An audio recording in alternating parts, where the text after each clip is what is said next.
Okay. All right. So, hello everybody. It's me, Francisco. Join my good buddy Charles here for Sports Goofs. I think we left off at 206, so that's where we're at right now. I've named this the Summer of Goof because a lot has happened since the last time I don't even think we even did a show this calendar year. So a lot has happened. Charles is Yeah. in school. Charles made GameStop do Chapter 11 bankruptcy. He's going for the Chapter 7 in a couple years, actually.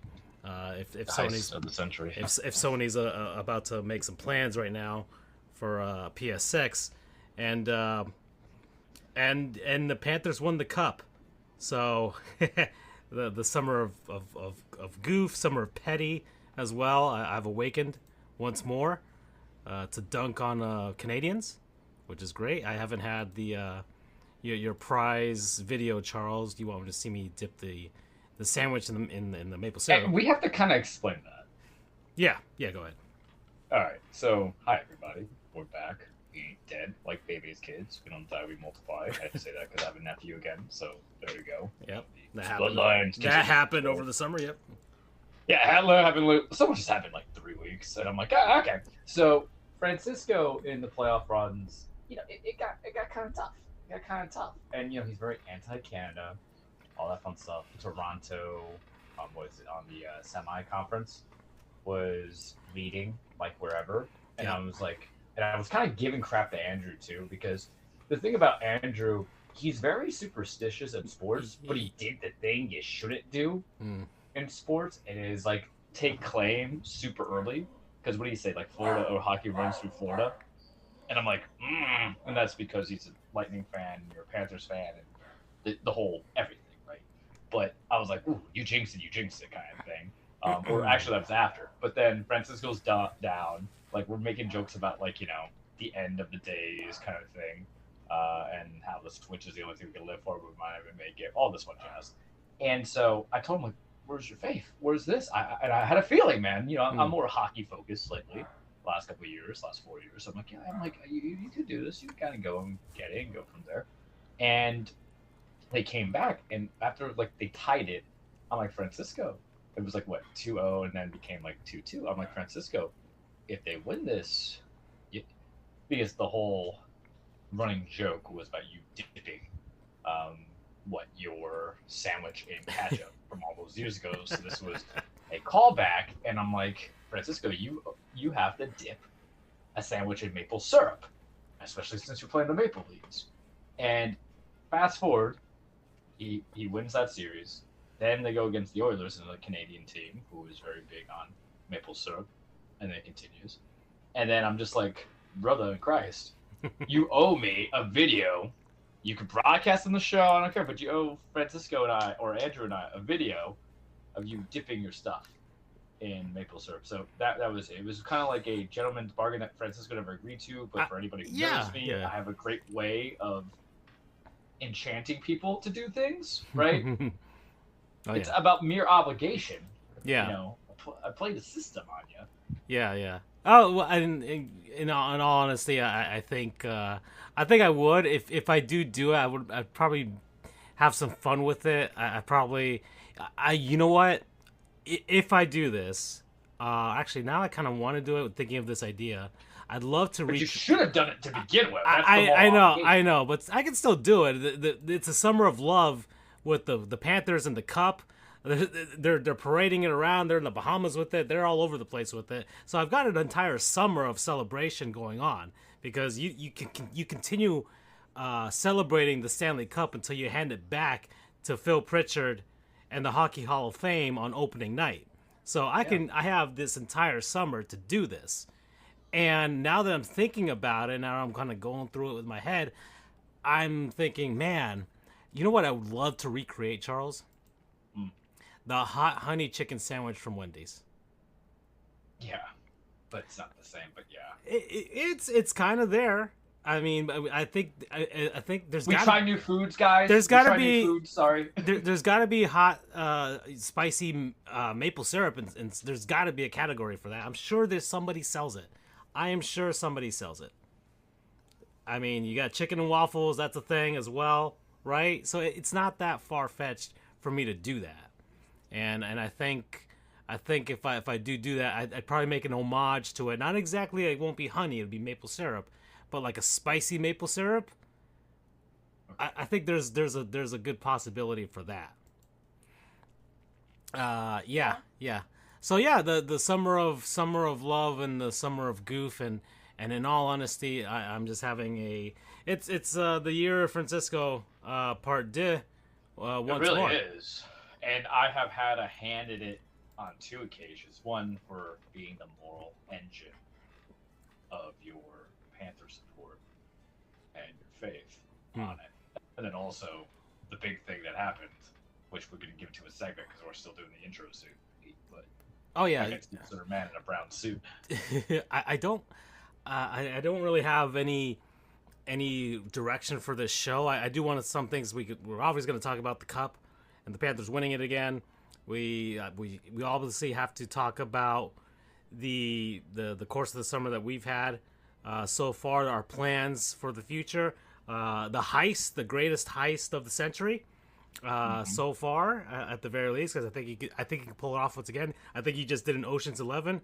Ocean's 12 wasn't a great movie, but I think you can pull that off too. And then I would probably break the fourth wall a lot. I would probably just look at myself like, "Hey, man."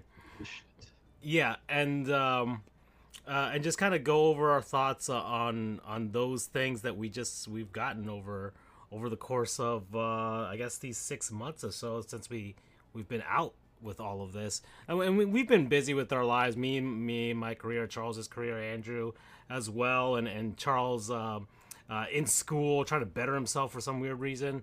I went to a conference as well, a professional conference at a resort in which I did more of the conference than the resort, unfortunately.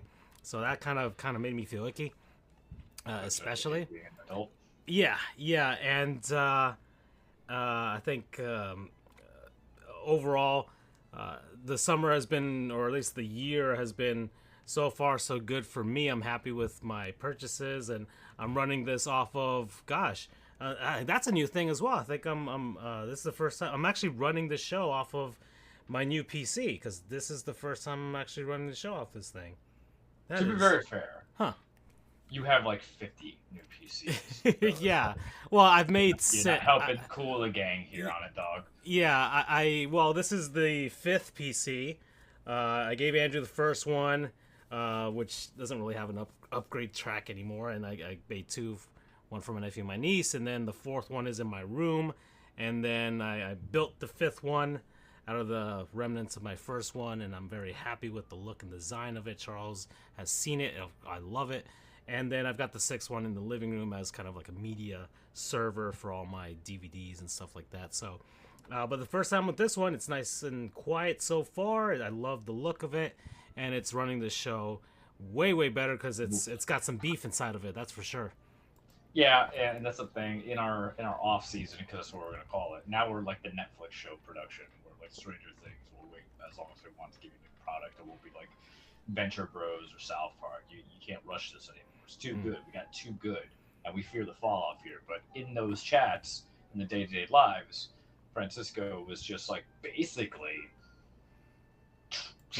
trafficking everything he could to make the guts of his computers fantastic. He was looking at all this fun jazz. Oh yeah, that was coming. Yeah, in. it was over the course of like a couple months actually that I built it. I purchased every little bit of it. I mean, the only thing that I really transferred from it was the GPU and the memory. Everything else is kind of new in that sense, and I was able to get a great deal on the case itself because I got it off of Goodwill and it was brand new in the box. I don't know who gave up this thing, but I am very happy that they did. And shout out to Goodwill being supportive. Yeah, it's been great, and it's gone along really with this setup that I've got here in the studio. So I'm very happy with my purchase of it, and the Fractal North case. I think I think we'll kind of roll into non-sponsors over the course of this show, because I don't think I can even tell you. Right? Yeah, right. There's a lot of things I do want to kind of show off. In fact, I'll start with this case actually.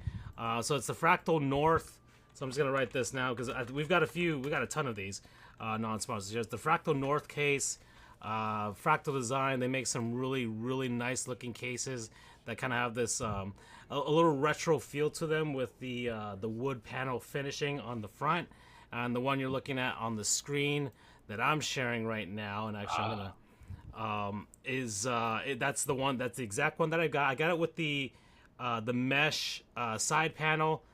There's one that comes with the glass as well, but I didn't. My PC is kind of laid out in a way where I can't see the insides, and honestly, seeing the inside of the PC with the colors and everything like that, it doesn't really get me off compared to other people. So it's not really that important for me. I do like the airflow with the mesh design on the side there, and it comes in the regular smaller size, which is the one that I have, and they have like an XL version if you have some really beefy parts that you can't fit inside the regular version. But this is good enough for me, good enough for what I want to do. I've already ran a few games from this year on it, and from the recent years as well. I've shown Charles screenshots of Control and a bunch of other things that I played. Doom Dark Ages is probably the latest actual release from 2025 that I played on it. Good game. I think you beat it? I don't remember. I did. I beat it over the course of, I think it was like 20 hours or so, 25 hours. I did it within a nice reasonable time frame before the Great Heist. Actually, the heist was over the course of over a few. Well, I'll let you explain the heist later on. But Doom Dark Ages was also a good game. I played it on Game Pass. Actually, I didn't actually buy it. I just turned in one of my free months that I got for that. So I still have a few months as well to go with that. So use Microsoft Bing, everybody. You'll get some free months of Game Pass with that. But I love this North design. I think my favorite looking computer so far. I think I'm just gonna have this for at least another decade because I really don't want to switch from this. I really do really love the look of this PC. It comes in white and it comes in black, and both versions come in XL, and you can get the ones with the glass panel if you really want to get off on it. But I have the other side of it, which is just plain white on the other side, no mesh. But you can stick magnets on it. I've got 2 Stanley Cup patches on there for 2024 and 2025 on it, and my Florida Panthers custom logo there. So the Fractal North design, Charles. So that's another thing that's happened since our last show. Let's see, what else can we talk about going forward here? Because I could talk about the Cup. That's for sure. I can get that out of the way. An actual thing about sports, everybody. Yeah, let's talk about the Cup. All right. Andrew's not here for it, Yeah, he's not here for it. He's not. He's always he's always upset at you whenever you call out the his direct exact words of the Kachuk trade. Oh man! So can I lead that a little bit? Yeah, let's just get out of the way. Twitter is a beautiful place. It's also a terrible place where people think that their opinions are the gospel and all that other fun jazz. Aside from worshiping the ground of false idols, we're not gonna get political on the show, but just saying, right? They also just had some commentary, and then they bring up back something where I don't know. Kachuk had scored. I don't know what led to it, but I remember I just saw highlights. And I think Kachuk had he was the star of the night, one of the playoff games. So I forwarded it because, I'm petty. You're petty.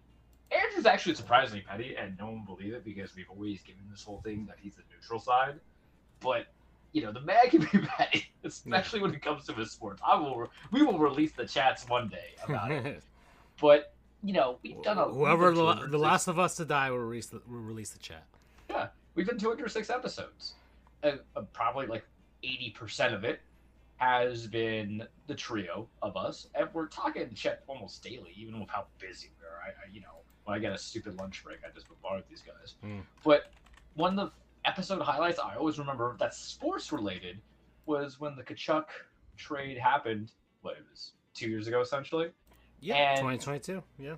Yeah, and Andrew was like, I don't think they're gonna make out. I think it's going to be Calgary who does better because I forgot who you guys sent over there. It was one of your states. We sent two guys, Yeah. and draft picks to Yeah. Calgary. We sent a first round draft pick, I think a couple draft picks actually, and Jonathan Huberdeau and Mackenzie Weegar, defenseman. Huberdeau went to go die. Huberdeau was the big prize in that one for Calgary because he had just come off a 100-point season, made a record as a winger for assists in a season, and Matthew Tkachuk was coming off of a slightly down year for him, for sure. But we traded him for that was the swap. One guy. We got one guy, and then he immediately signed an extension for 8 years, and then the rest is history from there. Yeah. So Andrew, just kind of make it succinct. This is the terrible trade. I don't know if he was just taking the mickey out of you. For a second, I remember hearing, hey, this is when I was actually getting my teeth more deep in hockey. So I'm like, I know these guys. Yeah, you know what I mean? I'm like, I know these guys. And Andrew was like, I don't know if he was just being petty to you, joshing you. The kids can still say that. Or if he was serious, and it felt serious. And then he had to eat humble pie. But, a good friend never lets a friend forget. And so I just threw that into the chat.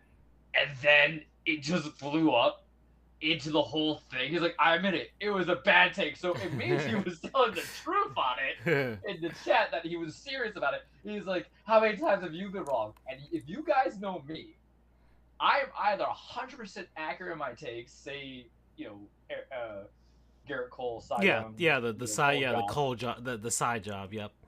Or I just say things just to play like devil's advocate. I'm not Stephen A. Smith who gets paid millions of dollars to play solitaire and actually not watch the sport, because we have a whole segment called Humble Pie where we'll concede it. And Andrew goes and says, how many times? And I just go say, I'm wrong all the time. Because you are. We're always wrong all the time in sports. Yeah. There is no such thing as actually an accurate take. There might be a good take because you're predicting things beforehand.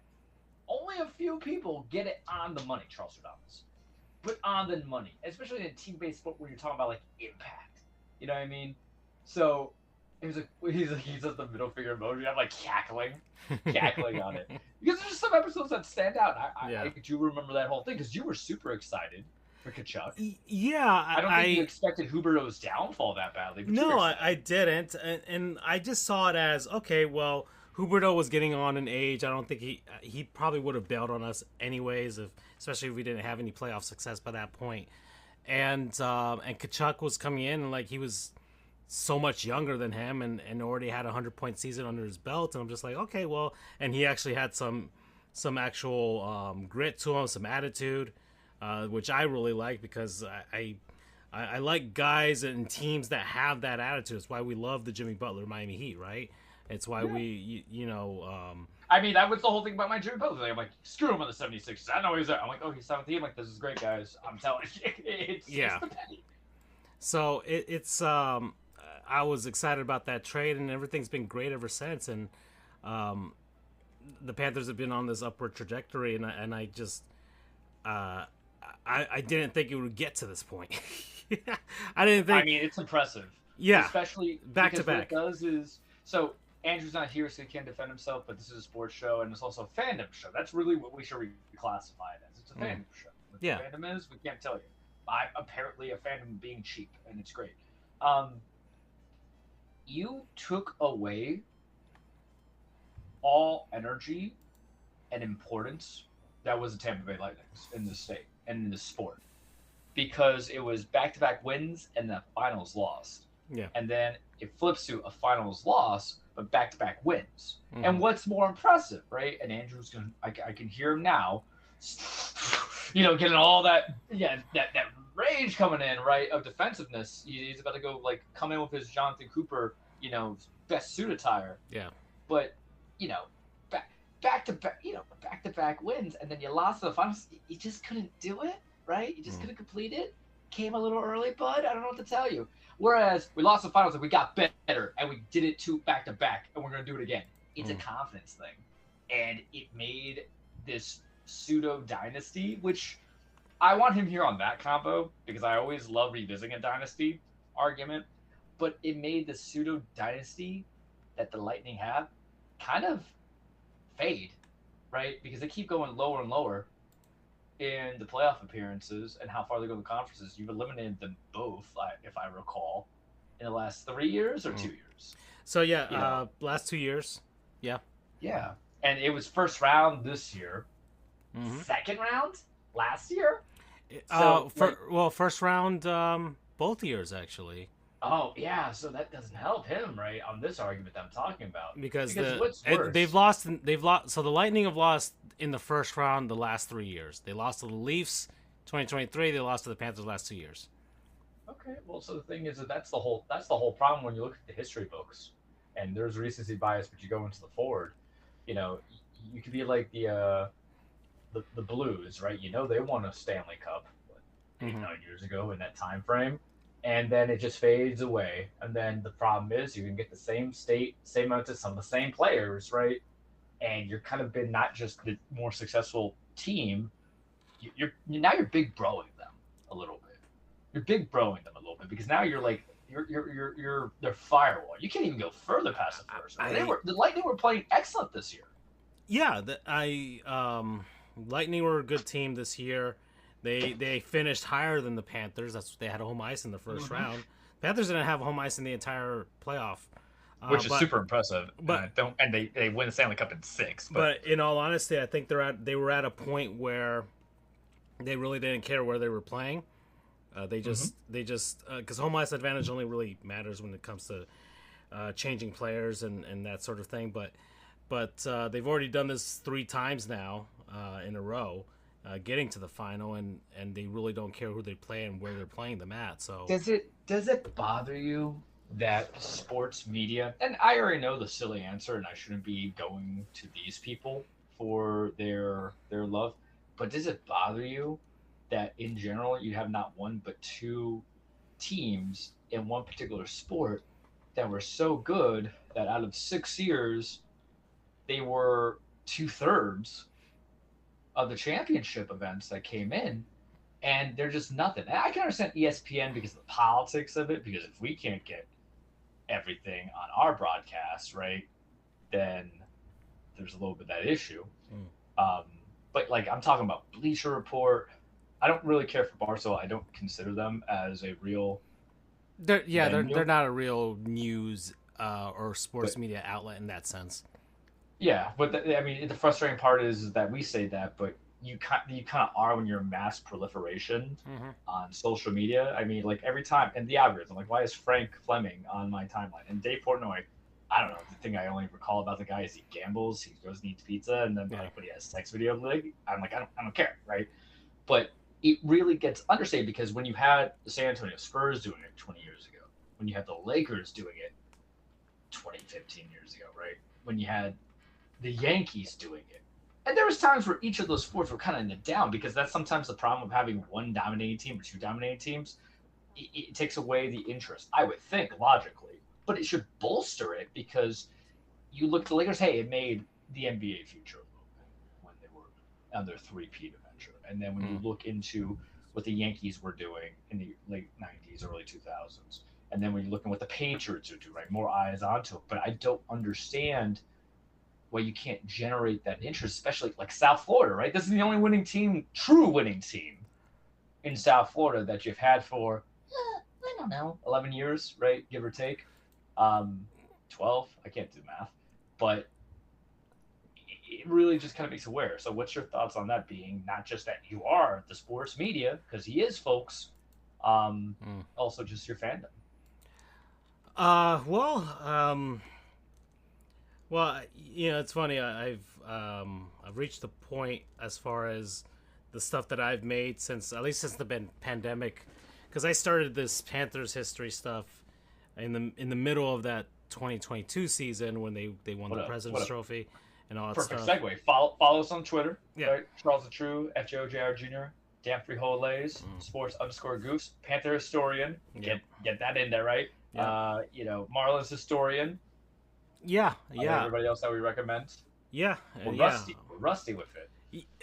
So I'm at a point where I think I garner more than the outlet that I was covering the Panthers games with when I started this whole thing 10 years ago now. Yeah, or 12 years ago now, actually.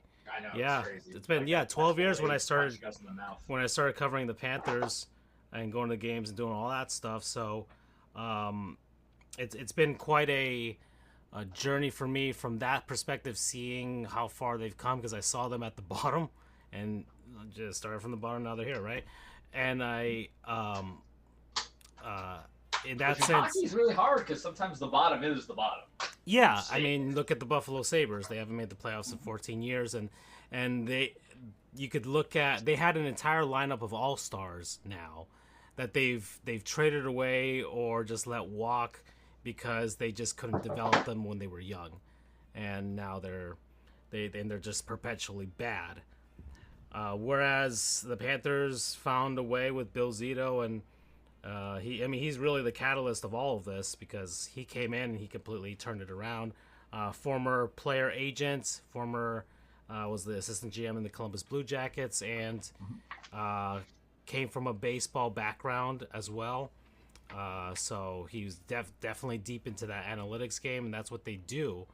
But they kind of they mixed analytics with this hockey, I guess traditional hockey sense, to kind of create this monster of a team that now the Panthers, when people are comparing them, they're saying that this team has probably been one of the best teams of the salary cap era, which started in 2005.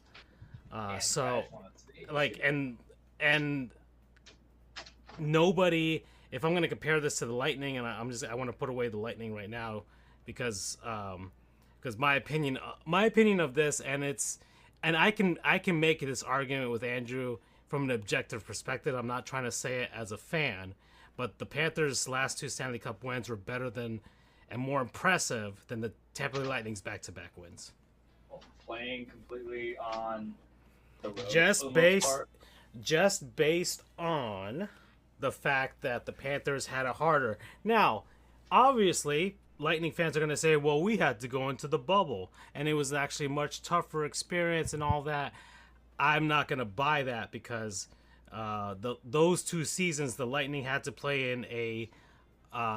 if they had to have played in a crowd of 20,000 fans in Montreal, compared to the Panthers going to Edmonton twice in a row, because the Lightning played in front of nobody against the Dallas Stars for the final, and then played in front of a Montreal crowd that obviously Florida had their COVID restrictions lifted pretty early, so the Lightning pretty much had a full crowd at their arena, whereas the Habs in that final series had maybe 5,000 people at best in the building, all socially distanced. So I don't think that would have been the same if they had 20,000, because the Canadiens actually have the largest arena in the NHL. Would have been different if they had played in front of that type of a crowd instead. And the opponents the Lightning had to face to finish off I don't think were as good, especially in the finals, compared to the Oilers teams that the Panthers had just ousted twice in a row. I mean, Connor McDavid was Connor McJesus, and you put him on the cross. The Montreal Canadiens team that they faced was, I don't know, if I had to put it in a baseball perspective for you to understand, Charles, I get the 2007 Colorado Rockies. I would even give you one a little bit better, because Colorado Rockies can name anybody. It was the Jim Leyland Detroit Tigers, because I think they went to 2 World Series. And I think the 06 Tigers. Yeah, that was kind of like a miracle team in a sense. The one that lost to the Giants was actually an actual good team. So I'm not gonna compare them to that. But I'm just thinking of a team that. Are you gonna discredit Connor McDavid and Vander Kane and Draisaitl? Well, no, I'm not. I'm saying that the Oilers. I'm saying that the Lightning's facing the Montreal Canadiens was like the Red Sox facing the Colorado Rockies. Okay. Yeah. No. That. So in that sense, and people are making the argument that this Oilers team was lucky that they won 2 games, and the reason they probably won 2 games was it should have been 1 game. Yeah, it was either 1 game or should have been a sweep. The first game, the Panthers probably lost because of that delay of game penalty with Nosek throwing it over the boards or over the glass. So then they scored right there on the power play. And then the other one where the Panthers just kind of, well, they literally took the foot off the gas and let the Oilers back into that game. And they had this miracle comeback. But besides that, the Panthers dominated for like 233 minutes of leading, of playing with the lead compared to the Oilers having like half an hour or so, like 30 minutes of it.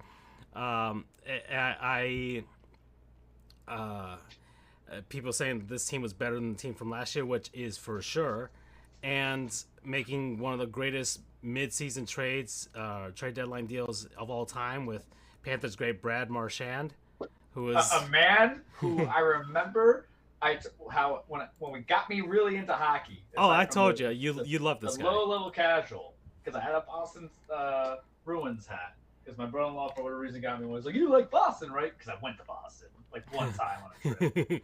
Thanks, Walter Lovin. Shout out to you. But and then I'm like, then I follow Marshall. I'm like, oh yeah, he's a goon. I love that. Sure, he's good too. With a heart. Yeah. Yeah. Well, I can empathize with that. He's petty. He's jerkish. He's effective. He's confident, and he's got a heart. I'm like, he's the equivalent of me on the hockey field. Sure. Yeah, and he's this season, especially him going to the Panthers of all teams, selecting them, and then just completely meshing with them and making them even more loose than they've ever been. The whole Dairy Queen thing was fantastic. I like that. That is, I'm stupid, but I believe food, brings people together, brings a lot of stuff, and I feel that same way. That's why I try some stuff for you guys, that you'll never eat. But I would definitely buy you guys like flaming hot Cheetos and stuff. Yeah. It's just one of those things. Let's see. Well, go ahead, tell us about the Marchand love. Yeah, well, Brad Marchand coming in and playing an immediate impact, putting him on that third line. Third line was fantastic with him, Eetu Luostarinen and Anton Lundell playing.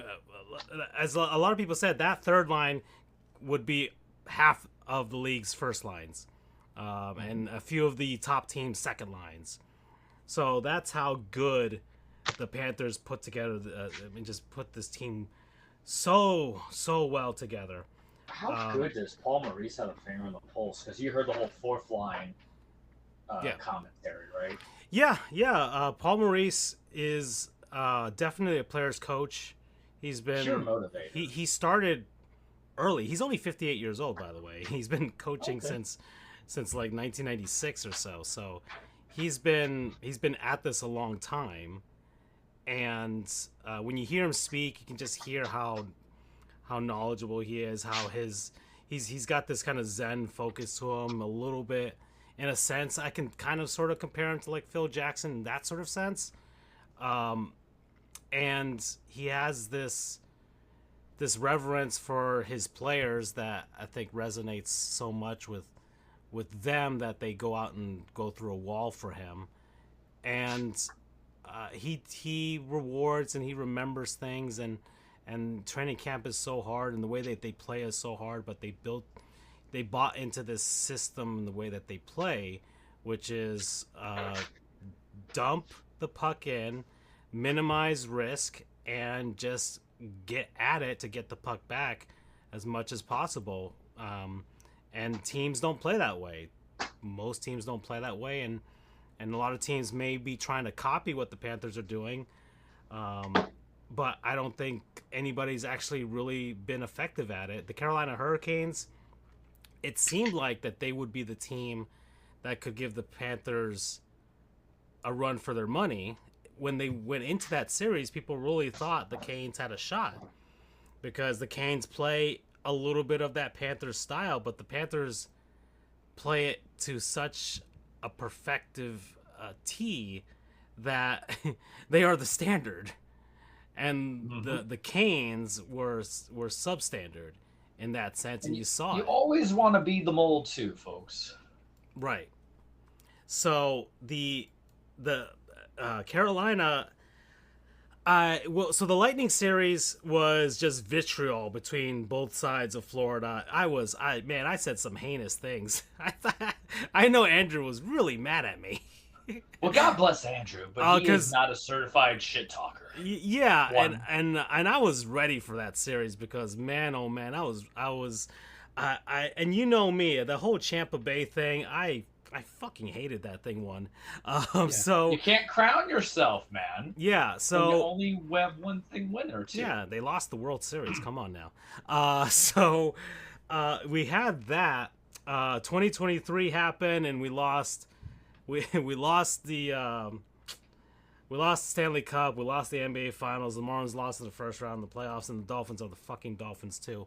And but then 2024 happens, and the Panthers beat the Lightning.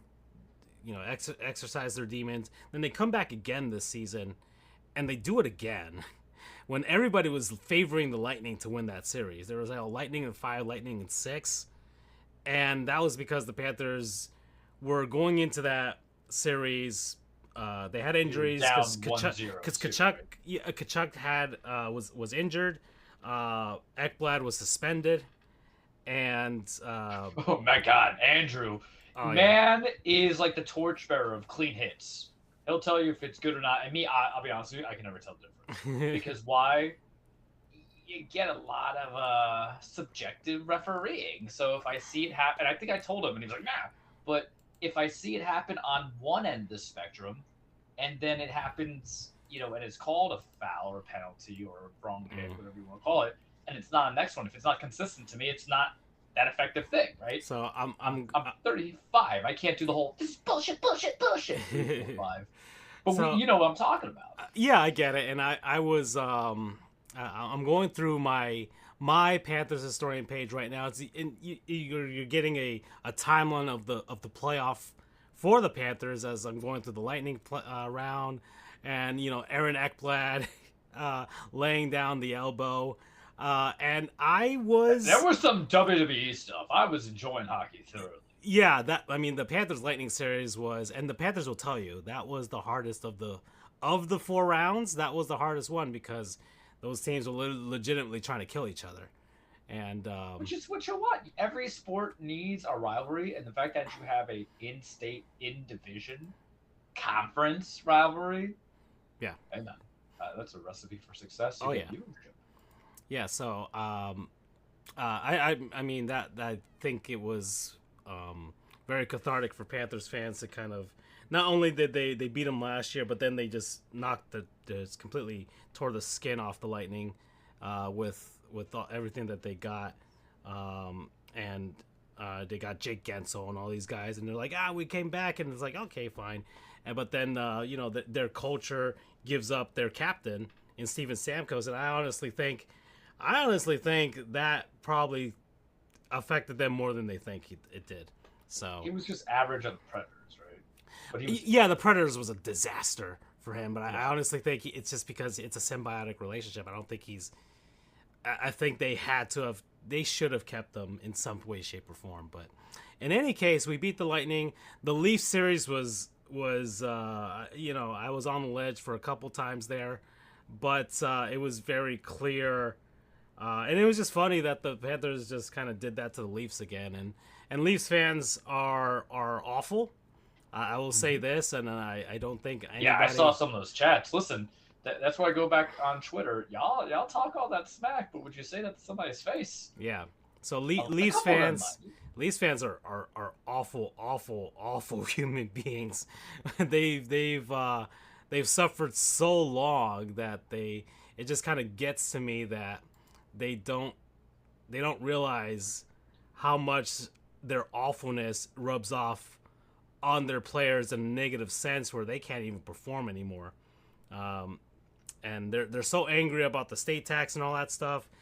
And honestly, the players probably don't give a shit, 3 or 4 maybe, about that at all. I think it's really, y'all are just a fucking shitty fan base, and nobody wants to play for you. Nobody truly wants to play for the Toronto Maple Leafs.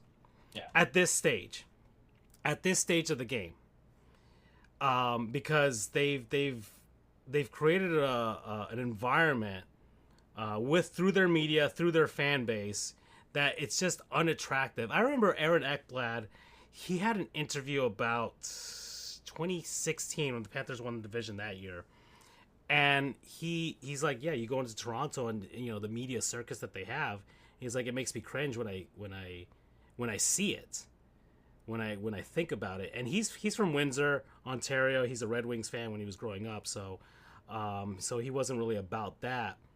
And I think his sentiment is the sentiment of a lot of players who are like, I can just go down south, enjoy an actual winter that I can actually go out and enjoy, and I get to play the sport and do what I can, and the fans are going to love me, and the fans are going to leave me alone, leave my family alone, not send me death threats or anything like that. So Vladimir Jagr for setting the way. Yeah, there's a lot of players that kind of brought that together. So that's the Leafs series. The Canes series, Canes fans are very cordial. I think that was just the fact that they couldn't get into being it's just never going to be their time, is it? Gosh, man, it really they've been unlucky in the sense that they got good, but they got good at when with other teams being elite, like the Boston Bruins before that, the Panthers now, where they just can't get through. And you're basically doing the warm up for the real champions on the bench, bud. But I honestly think a lot of these teams, the issue, not the Lightning don't have this issue, but from what I could tell, but the Leafs don't have a goaltender. And yeah, I know people, Sam Bennett gave the people's elbow to Anthony Stolarz, but in the Leafs series, but I don't think Stoley would have backstopped them to a victory anyways. And then the Hurricanes didn't really have a goaltender. They switched goaltenders, and then the Oilers went through a goaltender controversy in the middle of the final. Which time to have it. Yeah. And the Oilers series, like, I honestly, I did respect the Oilers as a team because I saw it last year. I'm like, well, they took us to 7 last year when we hit 3 and then they came back. So I'm not going to take this team lightly. And I don't think the Panthers did, aside from game 4 when they were up 3-0 and they blew it. I think that was the only time that they actually let the foot off the gas and let them back into the series. But after that, they're like, well, screw it. We're just going to lay down the law and just be the best team in hockey, which they honestly truly believe. All gas, no brakes, man. And then they beat them, and the celebration and all that. And the celebration has been wild. It's been wilder than it was last year, especially with Brad Marchand going into. You saw him at 11, and Alexander Barkov trying to walk him away because he wanted to get back into the club around 5 a.m. The elbow room, man.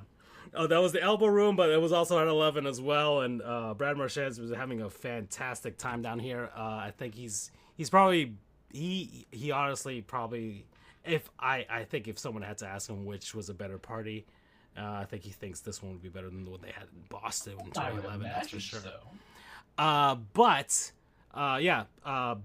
So Marshy and all these guys celebrating. The Panthers. There was a "fuck the Oilers" chant that I think Gadjevich was in on as well, or AJ Greer. Brad Marchand wearing an Edmonton Losers sticker on his shirts. He was just king of trash talk coming in, man. And he's always been. That's his whole deal. He is a shit talker, 8, or maybe 9, maybe even 10, and he's Man, I love that guy. I can see why Boston loved him so much and why everybody hated him. Everybody wants a Brad Marchand on their team. Everybody wants a Brad Marchand on the team, and because he can talk the talk and he can back it up. And going through this entire celebration, I've been very happy. I've been doing fantastic on the socials because of it. So thank you to everybody that bought shirts and things like that. I'm very happy with the way the season went. I thanked everybody. I recorded games. I posted clips. I did everything like that. So it's been a very long journey for me as on both sides of this spectrum for the Panthers. So people congratulating me walking through the airport wearing a Panthers jersey, and people at work congratulating me. Like so, it's been great. Time to be alive. Yeah. It's a great time to be alive for a Panthers fan right now. Everybody's kind of it's like I said, it's a summer of love right now. And I guess to put a bow tie on this, or a bow on it, I'm they can do this again next year. Mm-hmm. They just I think March comes back. I think well, man, I know Aaron Ekblad wants to stay. I know Sam Bennett definitely wants to stay. I mean, he said it. He said it as much. Marchand and Bennett are the ones saying, "Sign us back up. We're ready to go." I think they would probably be in talks to kind of like arrive at a number where they're all happy with the number. Mm-hmm. I think Aaron Ekblad was the only one that, if you heard his speech at the Cup celebration, the parade, he was the only one that said, "My agent told me not to say what Benny said." So I think he's gonna hold out for a little bit more, but I can't even think of Aaron Ekblad on another team. I don't even know where he would go. Some people say he'd go to Anaheim, but I'm like, Anaheim. I know Anaheim's building a team, and they traded Seagrass and all these things.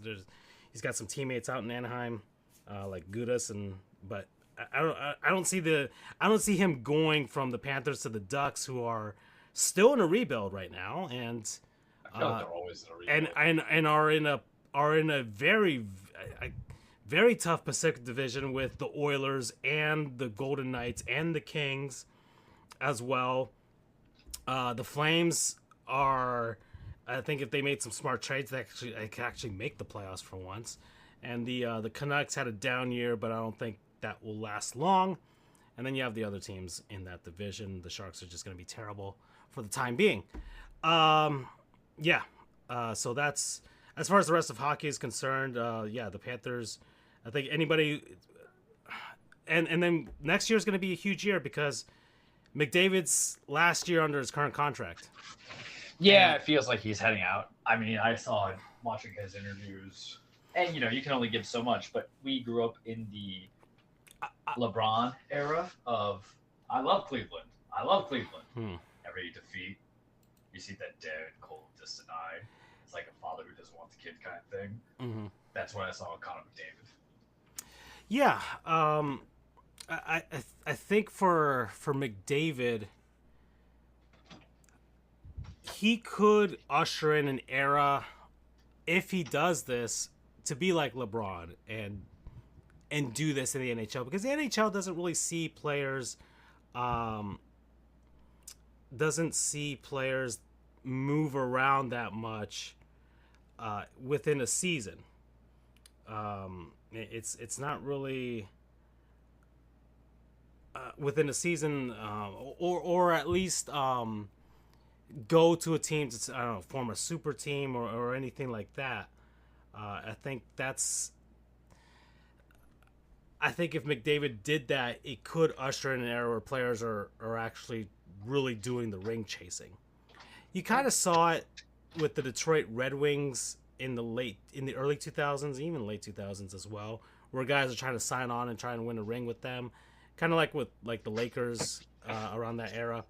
But you haven't seen a player go out and try and form a team with somebody else, or go out ring chasing again and trying to join a team that's already established, like Kevin Durant did, right? So I think if any player could do it, it would be McDavid, because he would set the standard. And yeah, he'd probably get glommed on all over the place on TSN up there in Canada if he did go to, especially if he went to an American team.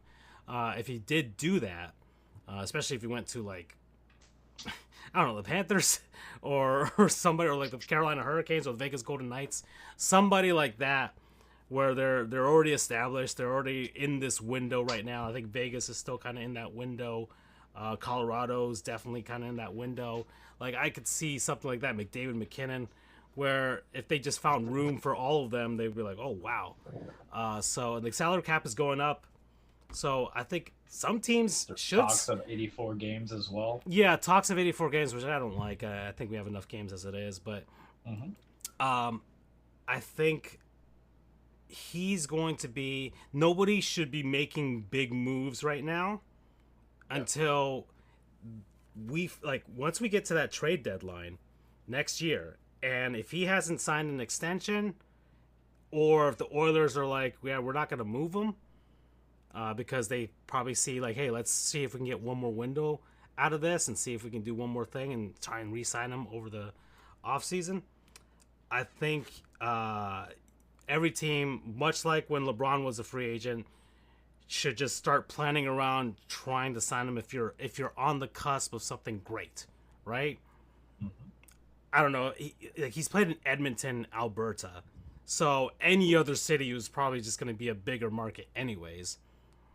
So he could go to Carolina, right? He could go to Dallas. He could go to Vegas. He could go to New York with the Rangers, right? There's a few teams. He could go to Toronto, where Toronto or Montreal, just teams that are either trying to get over the top or trying to usher in a new era. Or he could do the unthinkable and come to Florida. But yeah, that's the story of next season. That would also be good though for hockey, and this is my finishing thoughts on it, because you got stuck with poster childs, I think, for out the years. Like, you always knew who Sidney Crosby was, right? Now it's Michigan, something like that. But it's these homegrown drafted guys who go on and win. And I don't know the MVP trophy names, either the Conn Smith or the Corey Hart one, whatever. Yeah, right? the Hart, yeah. Oh, okay, I knew it was something, right? It's confusing. You got to give, like, real names, man. Don't give me real names. You got to legitimately just give me, like, best player. It's easy, right? You know, it makes sense. Because there's always going to be that one person like, why did they name that? Why is Jerry West the logo? But I think it does put an eye on interest because, unfortunately, in the sports world, to get people more invested on talking about, to get the water coolers it takes, you need inconsistency with stars. You know, not just staying in the same place for so long. Like, how long has Sidney Crosby been with the Penguins? Well, that's another question next season. There's a few things. Yeah. But that, like, the end of the game, though, in comparison to, like, in the prime, a little bit over the prime, stuff like that, unless you're, like, the big trade asset. And I think it actually did wonders for the NBA to a degree to get and I know we hate the casual viewing, but the thing is, diehards are always going to be there. We're expendable to a degree, guys, as being diehard fans, because we're always going to be reliable, and then we'll probably indoctrinate the children and the families and the girlfriends and the boyfriends and the husbands, the wives about our sports fandom. But how do you get the casuals, right? Those are the valuable ones who will just kind of buy your jerseys. And that's what KD's done. Been 5 different teams. Not my own team, for whatever reason. You asshole. Pat Riley. 6, 7. I don't even know if it's his fault, though. I wouldn't have traded all that stuff for KD. I've wasted enough of my breath on KD in the last 6 years of the show. But you do that in hockey, it might create more excitement because who's your sexy free agent, right? Because they don't let them go because of how, like, bad the salary cap has been. It's kind of like, okay, we'll kind of, no pun intended, cap your abilities to go and consider free agency. So maybe Leon should do it. Not Leon, sorry. Connor McDavid should do it. Yeah, well, I'll tell you this. If the Oilers want to have a chance of keeping him, they better go out and get a goalie. Because I think he's got to look at, if he's making this decision, like, can they put you over the top? Because so far you've got close, but now I think part of the other issue too is that he was dead silent for all but one game.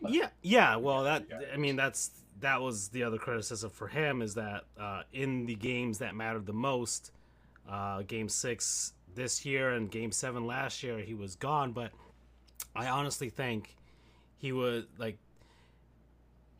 he doesn't have enough around him. He has probably the second best player in the world alongside him, and they've got nobody else after that. Well, if you told me that Brad Marchand and Sam Bennett were going to be responsible for a quarter of your entire postseason run goals, right? Yep. That's a lot.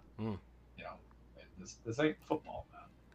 Yeah. That's TV and stuff like that. But you could see it in Game 6 and in Game 7 last year, where him and Draisaitl were out there every other minute, and they can't play 60, and having them play 30 is insane for forwards, and you can't clone them.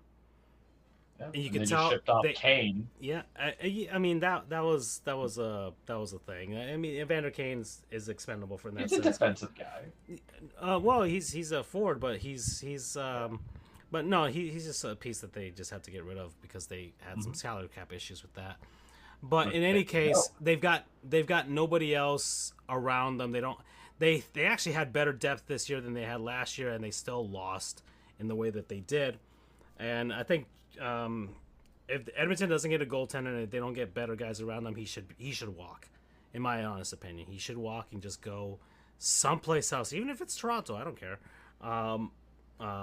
because that would be funny actually if he fails there too. But we got to kill brand loyalty in hockey. But I could see him going. I mean, if he had to, I could see him going to a team like the New York Rangers or something like that. So. Oof. Anyways, yeah, and I guess to close that, who was it said this? I think Matthew Tkachuk said it best.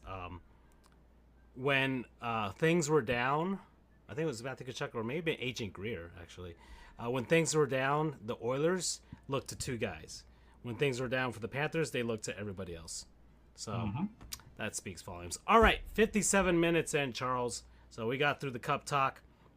Let's talk about the coup talk. It was good sports analysis. Yeah. So we had Cup talk. Let's go through coup talk. Okay. So you pulled off something that has been in the works, and anybody wants to listen to the back catalog of this show. I don't know when the earliest mentioning of this proposal started. I think at least 3 years ago. Yeah, it's gotta be give or take. Like out of the pandemic, out of the COVID restrictions and all that stuff, out of the social distancing. Around that time when we were just noticing our Nintendo Switches were just kind of like they were chugging along a little bit. I think it was around the time Pokemon Scarlet and Violet came out. Yeah, maybe around that time, or just like where we were saying like, okay, Tears of the Kingdom, and it's like, okay, this is the swan song for the system, and we're gonna gear up for whatever's coming next, right? Because Tears of the Kingdom came out in 2023. Yeah, it was after Splatoon. We beat it around 2 years ago this time. Dude. Yeah, after around Splatoon 3 came out, and we had fun with that, and then Tears of the Kingdom came and went, and we're just like, what's left after this? And but the plan started around that time frame for what would eventually be called the Nintendo Switch 2.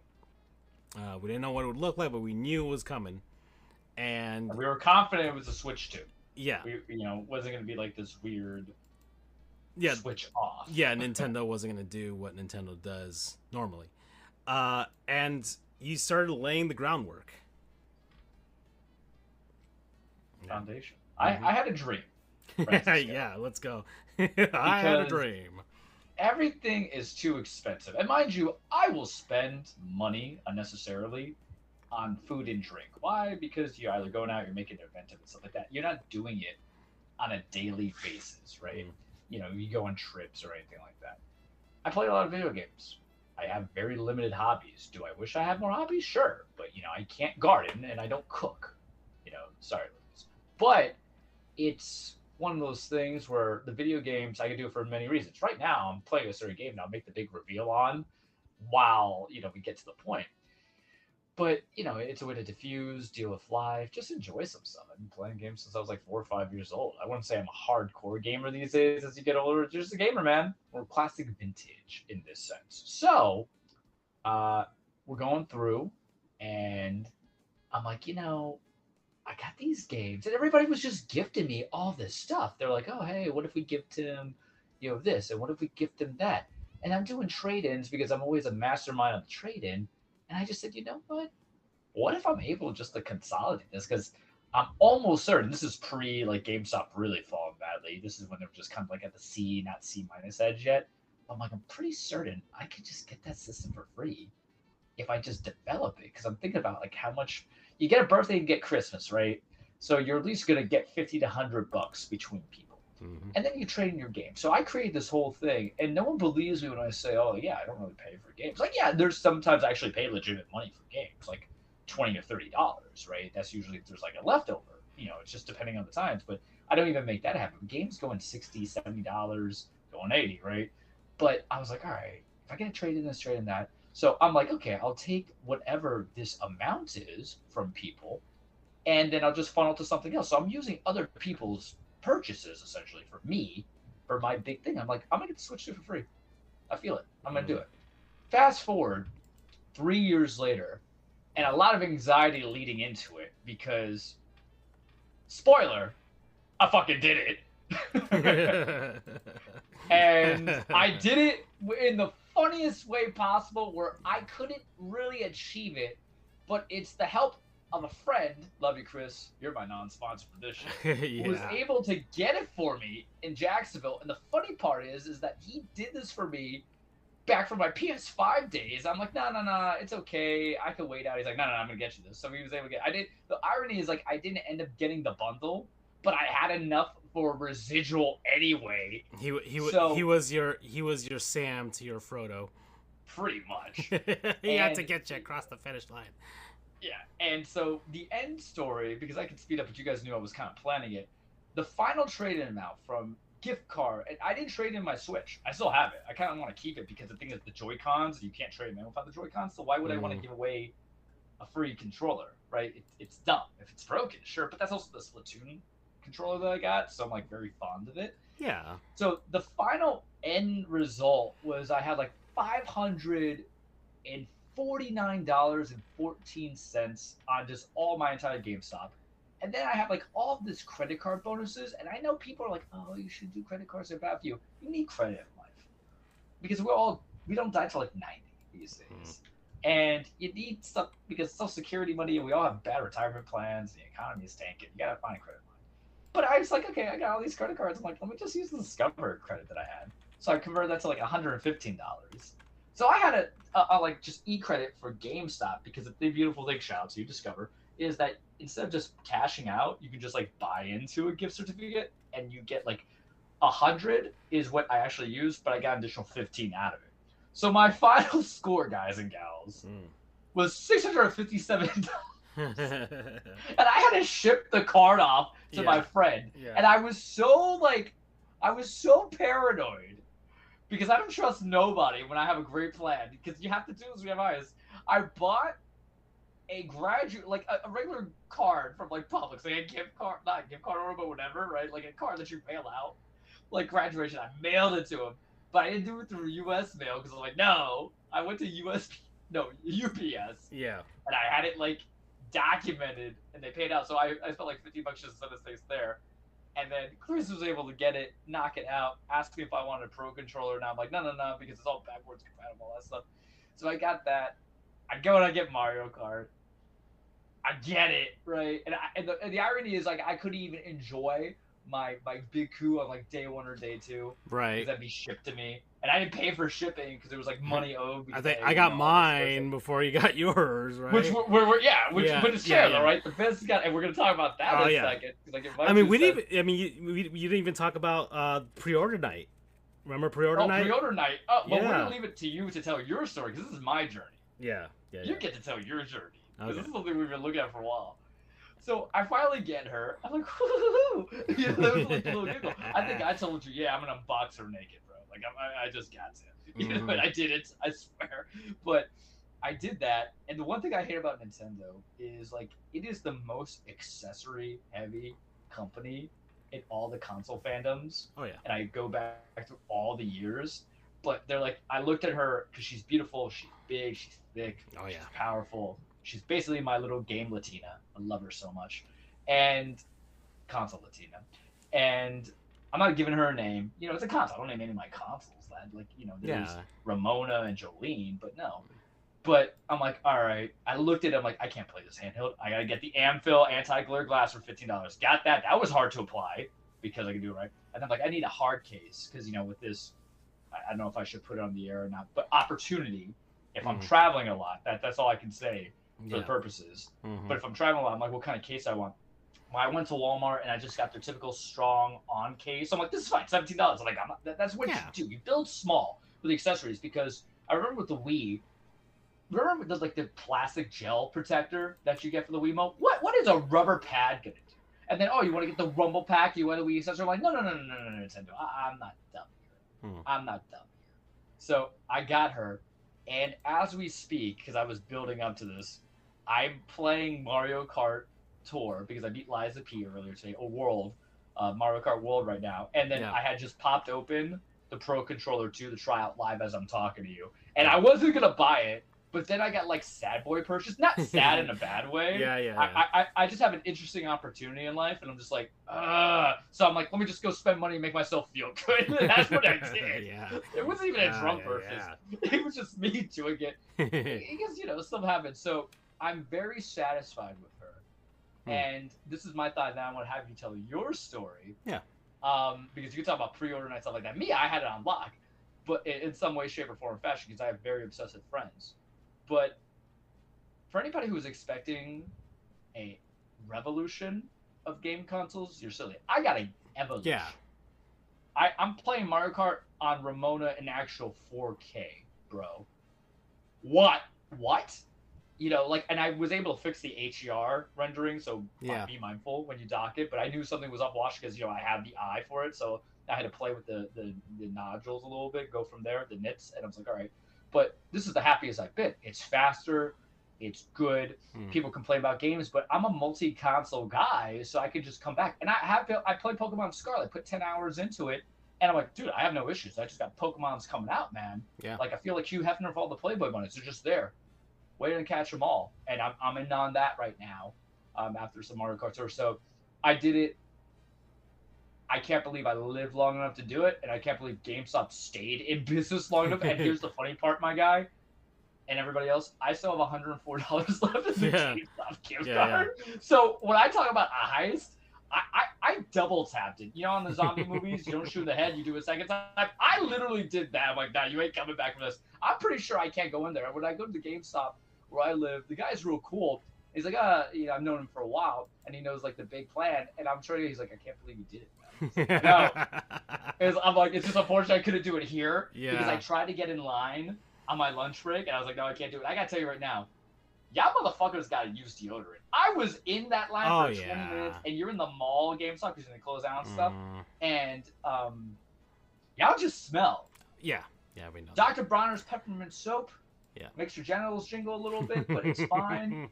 And then Armor Right, and maybe some cologne, because oh my god, man.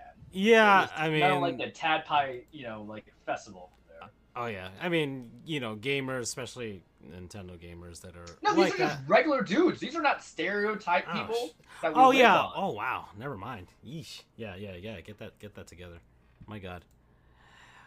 Yeah. So the big coup. I think it was just amazing. It was an amazing few months actually. When did the pre-orders happen? About April.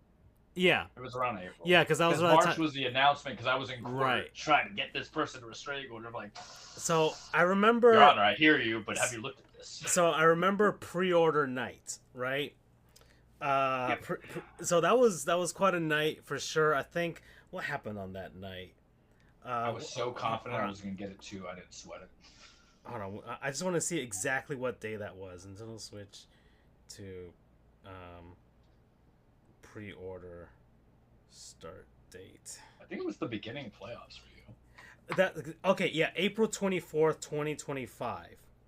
April 24th, 2025. So I think it might have fallen on around the beginning of the Stanley Cup playoffs between the Panthers and the Lightning. Because I remember I was watching the games and I was doing my thing on the socials and everything like that, while you were manning the computers and the phones. Yeah.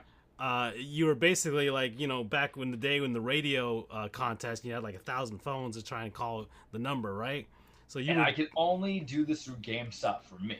Right. And that's what people don't realize. There was you had a handicap in a sense. Yeah. Well, one of my friends like, well, why don't you just do it or whatever? Because they were gonna do Walmart, Best Buy, and all that, and then just use your stuff for games. I'm like, I don't think I'm gonna use $600 worth of games. Seriously, the way I do stuff, the way I buy things, it's just gonna grow. I needed that white. You know what I mean?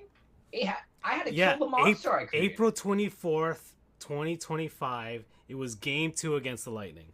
That's what it was. Yeah. So I was preoccupied with that. Poor Andrew having to deal with that chat that night. Because I was just blowing it the fuck up. Yeah, it was two different things, right? It was two different things. Mm-hmm. Me posting Panthers I stuff. had my laptop, my work laptop, and my phone. Yeah, and I was like, I'm getting this. The Panthers won 2-0 on that night, so he couldn't go on Twitter because I was posting all kinds of shit. 11 with that, and you were all over the place with the especially as midnight was about to hit, right? And GameStop crashed. For anybody who know, GameStop crashed. It did, and until 1 a.m. and it crashed. And 1:30. I was so preoccupied with. I was running on 3 hours of sleep because I always have to wake up. At That's 5 right, and I remember that you were not lucid around, or you were lucid at the time, but barely enough. I was dying.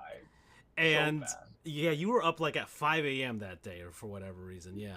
I forgot why, but because my Vero court, starts at 9, so I was gonna meet clients like 8:30, and Vero's an hour and a half from me. Yeah. Take. Yeah, so you got up. You can't be late for court, guys. Yeah. Not when you have multiple hearings. You can't be late. Sorry. So yeah, you were up that day, and you knew you were on lock for the GameStop thing, so you were limited to that. But I was so preoccupied with the game, and then I was like, I didn't know if I would get the Switch on day 1, and then suddenly, but like I was looking at your post, I'm like, you were not as intense as I was. No, you weren't. But you were running on fumes. You were. I think you had like some. How like Mount Everest people get summit madness. You kind of had the version of that for the Switch too. I was talking so much shit in that chat too. I was inconsolable might be the appropriate word, but I was not a great person that day. And around when midnight was about to hit, and I was just kind of done with the Panther stuff. I'm just like, I kind of had to get my brain rewired. I'm like, all right, yeah, switch to, and I had the apps on. I was on GameStop, I was on Best Buy, I was on Walmart, and I just kind of got it into like my head, like, okay, all right, okay, it's loading, and like I was starting to get hyped up, and then Doug was texting me, OG of the show, and he was waiting for it, and so like then it just became, because we don't really have the midnight releases like we used to anymore. Yeah, and that's what makes this so fun. Yeah, and it wasn't during like, because the PS5 Xbox Series X version of this was like so bad. Like it was also during COVID era too. So yeah, it's just like it was during COVID era. Everybody was in. It was the only thing to do, but like all the scalpers took everything, and it was just like it just made it bad.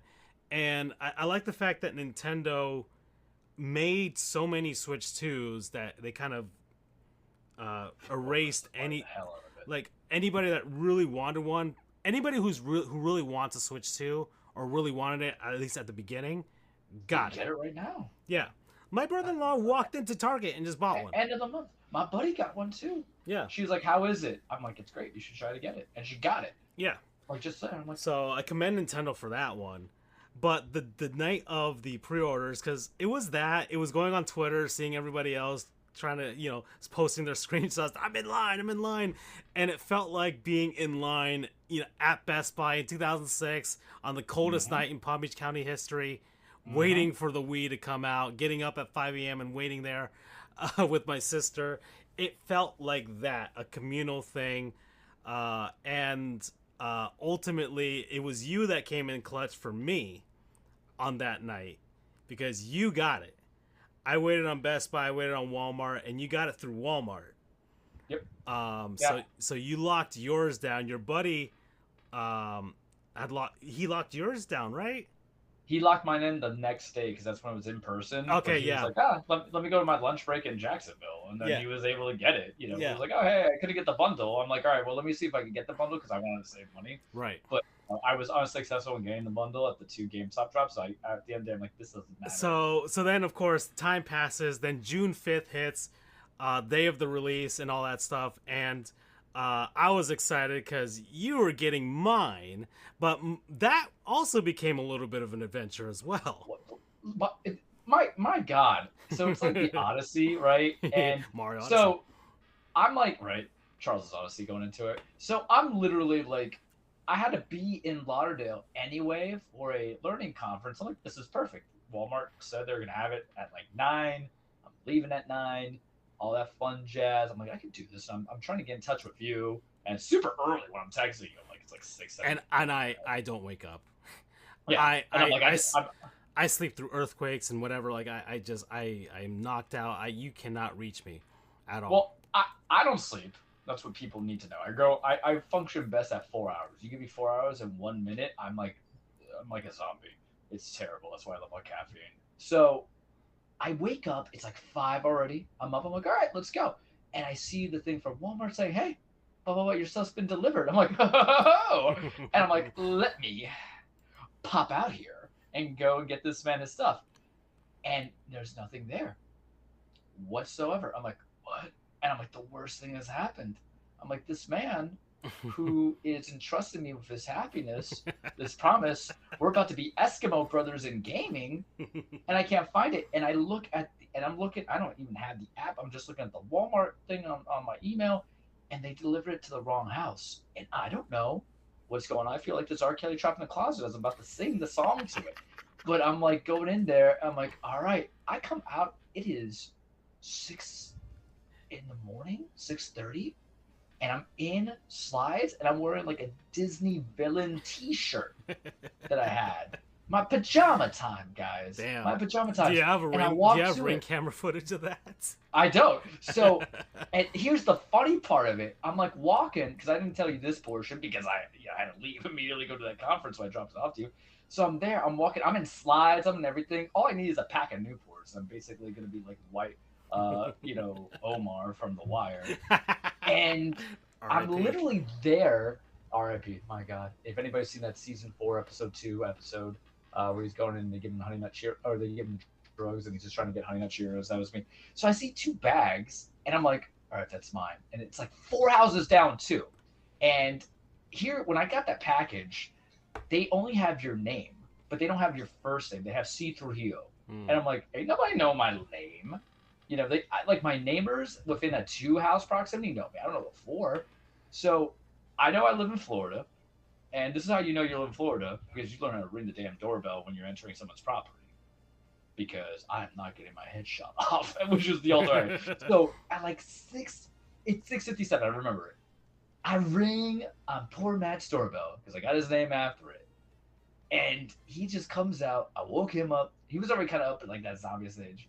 Woke up his children, woke up the dog. I'm like, hey, man, Walmart delivered something. And he thinks it's from his house. Thanks, man. Like, thinking I'm fucking weird going from it. I'm like, no. It's mine. I'm Charles.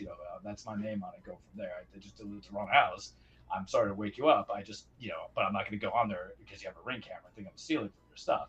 It's my thing. I got to go from there. I'm like, oh, okay. And he just leaves. And they give me, so Walmart, what they didn't tell anybody that was cool about the order was they gave you like also chips and soda for a gaming day. I'm like, oh, hey, cool. I thought they ruined it. And then like Walmart's like, that's right. Yeah. And I'm like, oh, hey, this is cool. So I'm like cheesing somehow to some degree.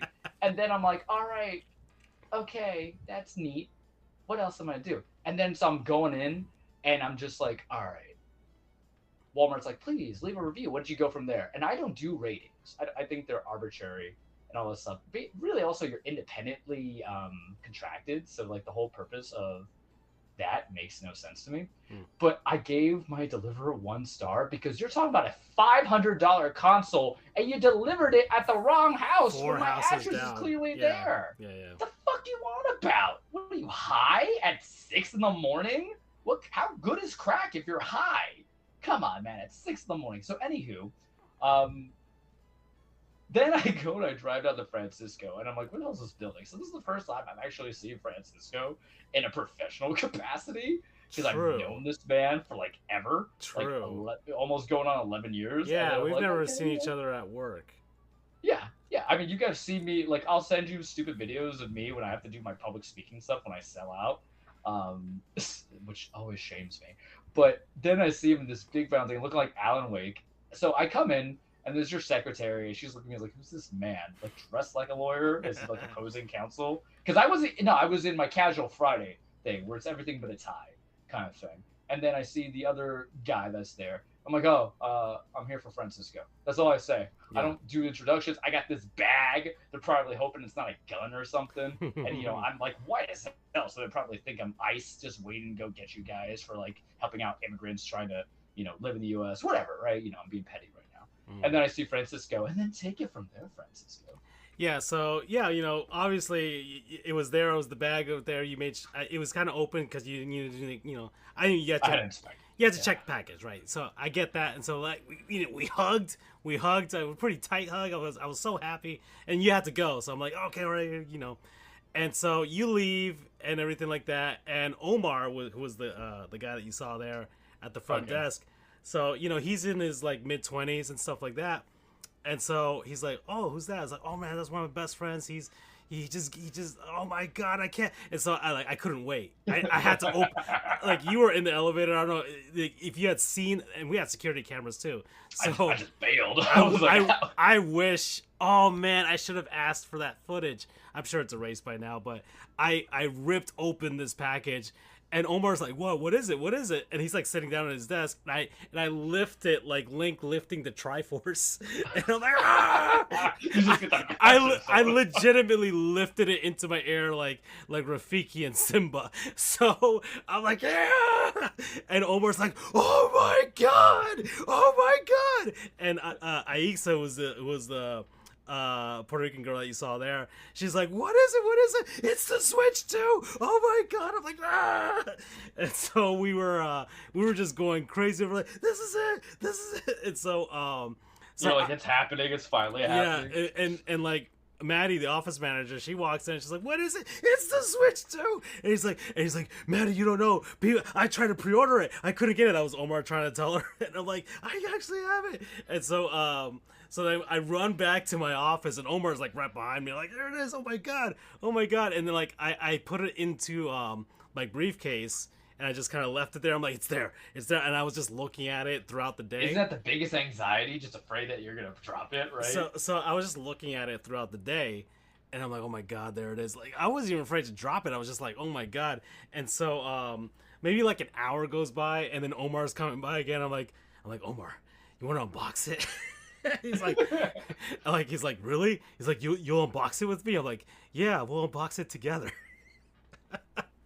And so we go ahead and we start unboxing it. I'm like, oh my God, oh, there's the controllers. Remember those cheesy 80 movies where they have like friends bonding when they're getting the new like action figures or something like that? Like that South Park episode where they're just getting I legitimately felt like a kid again. In that sense, where you just got the new console, you got the new toy, you got this thing that everybody else wants, and so we're looking at it, and I'm just sharing it with them. We're like, here, look at it, look, feel it.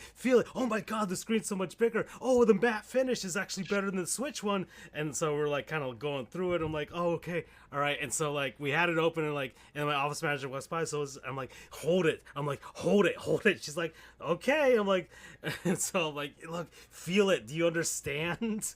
And eventually, I'm sitting down and I'm trying to get work done, and I still see it. It's still in my briefcase, but the Switch 2 is actually out now. And I'm just like, what if I just start setting it up now? That way, when I get home, I don't have to set it up as much, right? So I plug it in, I log into the office Wi-Fi, and I'm trying to set it up together. And I'm like, oh, and then it reaches the part where you need your original Switch 1. And I'm like, damn it. Okay. All right, I'm up to this part so far. All right, so then I get home. And yeah, I had it before you did. So I did the setup, and I kind of pre-warned you, like, hey, man, this is going to take a while. I was lucky because when I played it, the transfer didn't take me too long. I don't know. I think the fact is, I think the internet in my place was just kind of being bad that day. For whatever reason, because I started setting up and it just took forever for me to download some stuff, but I just prioritized Mario Kart World so I could actually play it the night of. Which is what I'm currently playing as we speak. So finally set everything up, and then finally got through Mario Kart World and all that stuff, and then downloading all the other updates, and finally all set up, and I just started buying like you said, the accessories. So you bought. But you need them. So you sent me the 512 gigabyte one, and I bought that from Walmart for the memory card. I bought a extra dock as well for my other room, and also if I want to travel with it. So I've got that now, but and then I thought I bought a second dock, but apparently I didn't. But it actually ended up going well because I bought a like a thing that goes on top, like the dock goes on top of that charges all your other controllers. Yes. I showed that to you.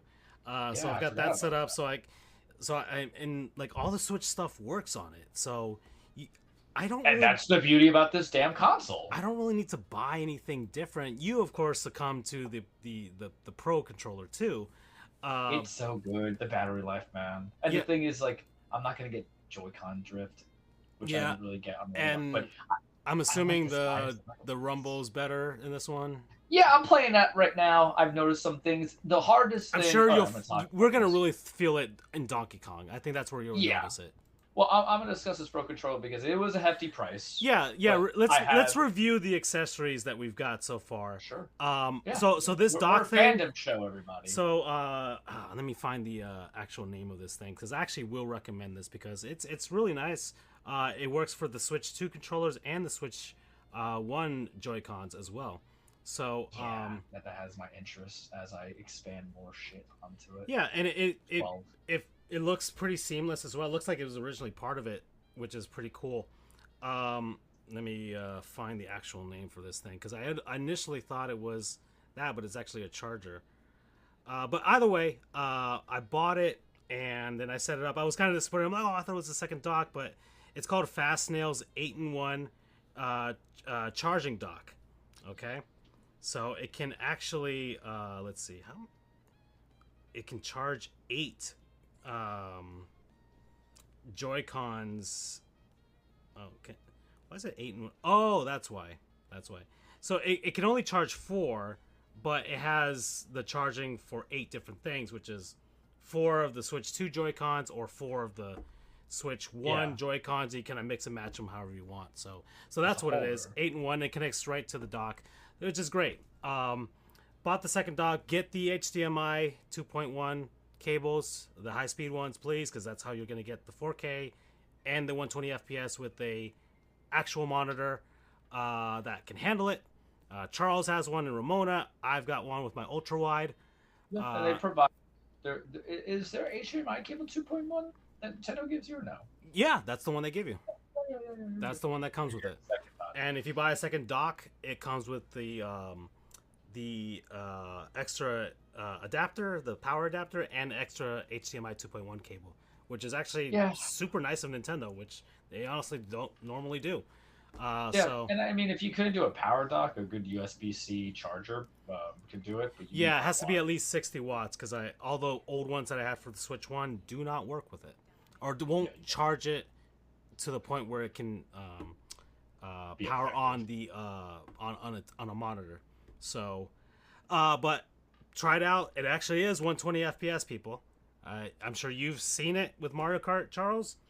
So the thing that's been, as I'm playing it right now, the thing that kills me on Mario Kart, I couldn't tell if it's 60 or 120, right? I did play a little bit on that. Well, it's not 120 consistent, obviously, for certain parts, but it maintains it at the very least. Yeah. But I've noticed it. The idea is you're also working on hertz. So we should, there's frame per second, and then there's hertz, which is your output. So one's like what you're seeing, what's being displayed. That's the layman's way of how I'm going to explain it to you. And both are equally important. It's the 4K HDR resolution. I can live with 60 FPS on a lot of modern games. I'm not the biggest snob. I can live with that. You know what I mean? But I'm looking at Mario right now, and he's wearing this red cap, and it's so realistic looking to me, and colorful and beautiful, that I'm like, holy Christ on a cracker, man. Like, what is this? Like, that's what I'm talking about. Because you don't have that. Because what people got to remember is that what we were stuck with the Switch 1 was, handheld being 720, right? Yep, 720. And then, like, you're talking about 1080p, and the problem is, unless you got a 1080p television, it's always going to kind of look washed. And I always notice that even on Ramona, but I'm not going to complain. I just play it. Yeah. You know what I mean? And, but, and a lot of people don't know about, like, dynamic resolution, where the games are running at less than that. And the beauty of the Switch 2 is now it can actually hit, at the very least, 1080p on the games that should be on it right now, right? Which is perfect for anybody who is playing Switch 1 games on their Switch 2. My buddy's like, there's only one game for it. I'm like, yeah, but he also sold his Switch originally back in the day. So I'm like, but you can just play all this other stuff that comes into it on the backlog, that you get these enhancements and these upgrades. And there is a sizable difference on some of these games. Like, I'm very sad I traded away Bayonetta 3, but it's not a game I would replay. I'm jealous of you. But but you're getting workable 1080p. Yeah, I'm gonna play that and Origins actually. So that's a Halloween, right? Spooky time. Yeah, spooky season. We're gonna count it. So we'll do that. So that is my. So I guess we're talking about reviewing accessories, right? Yeah. Sorry. So Pro Controller right now, it's slightly less bulkier than one. I don't know if you played the first one, but they're all the same, right? Yeah, I've held it. I've held it at at stores and stuff. Yeah. The Rumble is interesting, but I'm just playing Mario Kart, and I think come back to me when we play DK and Metroid, right? So Metroid's gonna be the hardest one because I'm gonna be like, do I want to play with the mouse component or am I gonna want to do with the Pro Controller? Because playing Metroid Prime Remastered on my Pro Controller was life changing. Like that was my swan song game, ladies and gentlemen, and it was a perfect swan song game. No exaggeration on that, but I like it. The battery life is always gonna be good. It has a smoother kind of feel to it. Not as it's sexier. It's leaner. It's on the Ozempic. It's the Ozempic controller. And the thing is that I won't even trade away my other Pro Controller because I'm just gonna have these two, and we can all play it together. We might get Split Fiction. We might do some Mario Party, Mario Kart. You can bring this console everywhere. And for my few friends, because I got like one friend who's like, I like it, but I can't just like right now afford to drop $500, which is understandable. Even if you trade in, you're only gonna get like 100 something from it, so it's $300 is very sizable, but it's still expensive. For us, I think people are. I just want to say people who want to get in on the Switch too, because some people are like, okay, fine, you don't have to get in right now. You don't have to. Mario Kart World is fine. I like it. I think you think 8 is still better. But 8 recency bias. I was literally playing 8 up until I got Kart. Yeah, you know what I mean. And World, I like the little challenges with the free roam and all that stuff, and I thought the courses. I like the courses, and I really do like the aspect of Knockout Tour. That's been really fun.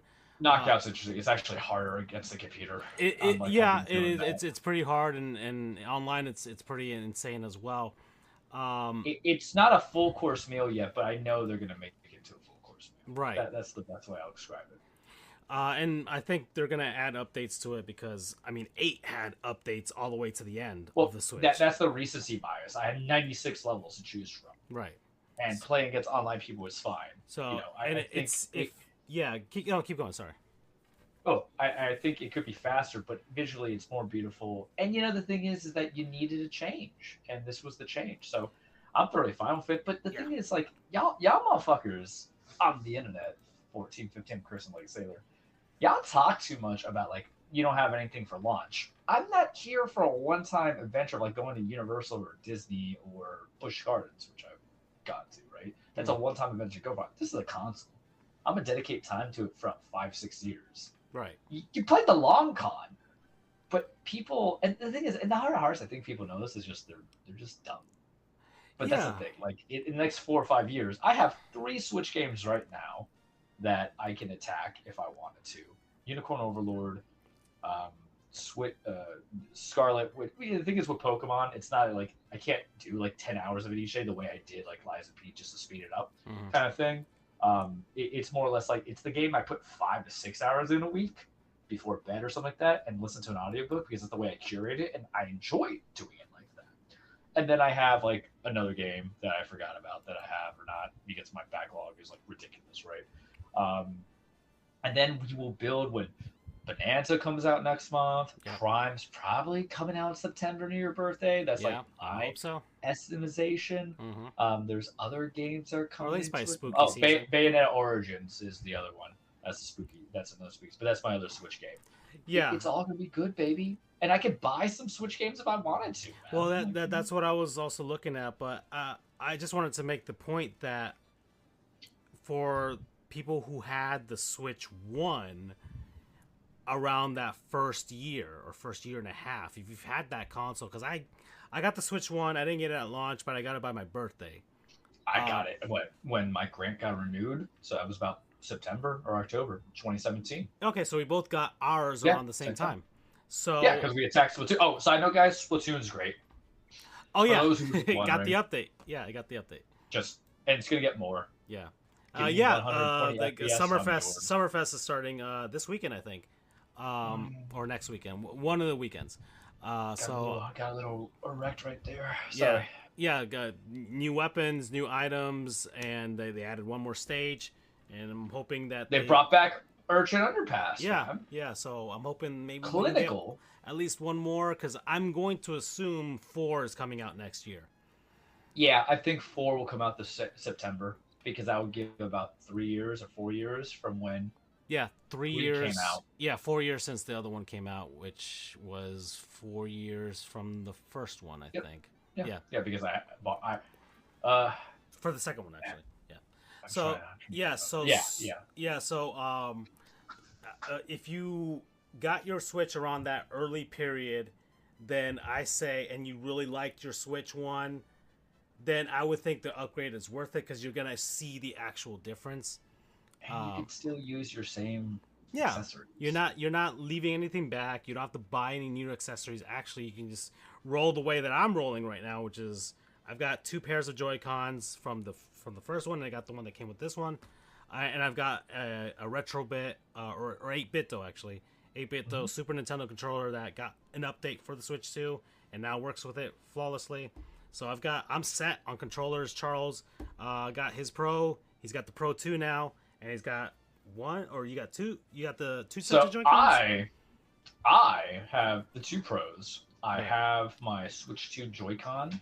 I have my Nintendo Switch Joy-Con. And this is what I talk about Nintendo. I have like the Power A, wired ones. Yeah. And you can't trade those in, right? But that's the whole thing. I just have a Durf. I got nieces and nephews, right? If they want to play, my niece is 3.5. She's gonna be interested. She can have the wired one. Yeah. And it's been great, because now my sister has it as well. So did she pick it up?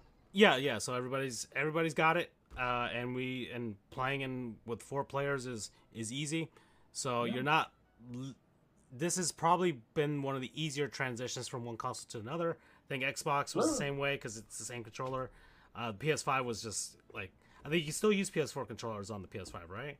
Yeah, you can. Yeah, but you need the PS5 for certain features and stuff. But yeah, but the thing is, you can play just like the PS, and that's literally how I kind of treat the PS4 and the PS5. Is the same way I kind of treat the Switch and the Switch 2. And I know some people are like, "What the hell?" But it's kind of true. Things went higher. There were big leaps technologically in the PS4 to PS5, and the same thing is there was big leaps that went on between Switch 1 and Switch 2. Don't compare to what the other people have on their plate. Compare what's in your cup. Yeah. Before, kids, you guys were just getting, you were just getting McNuggets, no fries. Now we got a combo meal, baby. We got a combo meal. I'm playing 4K Mario. And you guys don't understand what that means to me. And I think this is also a great system for people that don't really want to go as far as getting something like the Steam Deck. I've played a little bit, and so the allure of the Switch that I wasn't doing at the final a year and a half or 2 years, because there was just nothing I wanted to do it that way, because I was kind of over the console. You know what I mean? I think you understand what I mean by that statement, because you knew what was coming. I loved everything it was giving, but I was kind of over it. Right. But there is, and me too. I was playing exclusively PC for the last, at least this entire calendar year before we knew it was coming. Yeah, but hockey and basketball playoffs, when I got my Switch 2, just like I did it with Switch 1, baby, I just sat on my bed, popped up some pillows, watched and played, man. Watched and played. And I like the concept of Steam Deck, but you can't even dock it to the TV, right? I think somebody told me they could, but I don't know. Yeah, but you have to. The Steam Deck is much like anybody with a PC, it's the same thing. It's Setup, like you can have a console or you can have a gaming PC, and the console thing is you just want that simplicity, right? Yeah, the console gets a lot of focus too from developers. Right. You've got the main one. You've got the PS5, right? So, and that's the combo that everybody should be rolling with. It's you have a handheld and you have a main system.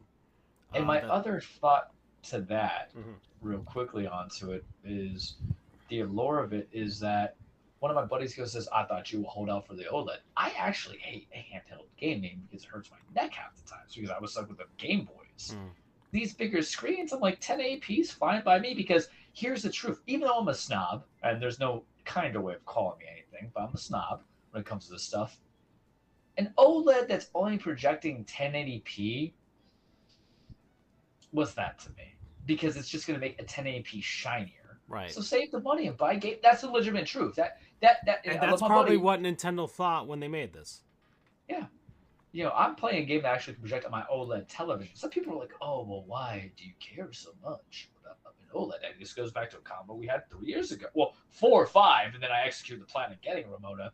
Is that, you know, like, you're going to get color enrichment. There was 2 things coming to the new generation that each developer was going to have a hard time selling on. Color enrichment. It's not that the graphics look good. It's the fact that, like, does my television have the capacity to make the graphics look excellent? Because, you know, some people kiss the pig with lipstick. You know what I mean? That's all I'm saying, right? Because that's all you know, right? And then the other thing was how you can do sound ambiance, because I was correct in that prediction. I told you this, where it wasn't so much going to be just graphics. I think we do hit graphical peaks every now and then. You know, they'll figure some stuff out, but I'll still hold to it. It was going to be sound design for a lot of stuff. Side note, the Mario Kart World soundtrack is the tits, as the kids say. But it was about, like, when you play a game like Death Stranding, right? We're excited for that, kids. What that sound ambiance is going to be. That's why you have to go to the next step and be like, okay, you know, can I get, you know, like this and that? What does a TV also have the sound? Do I need to get sound bar? Do I need this? And that goes into the Switch, which I'm bringing it all back to. The Switch 1 sound design, whatever. I usually would have headphones. But I've played around with the Switch 2 and its sound inside, internally in the machine, is actually quite superior. It is. Yeah, there's more, like, I think it has, like, Dolby Atmos and a bunch of other stuff, right? Yeah. I can't complain.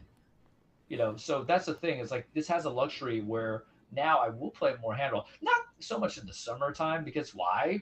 It's summertime. There's nothing on, right? Baseball. But baseball, you know, just watch baseball. But, you know, go from there. But rarely I don't have MLB TV. But once we get back to football, once we get back to basketball and hockey, which, you know, like hockey itself, right? Like even me watching it, when they were going in the postseason and they had like the 20-minute intermissions going on, 15 really.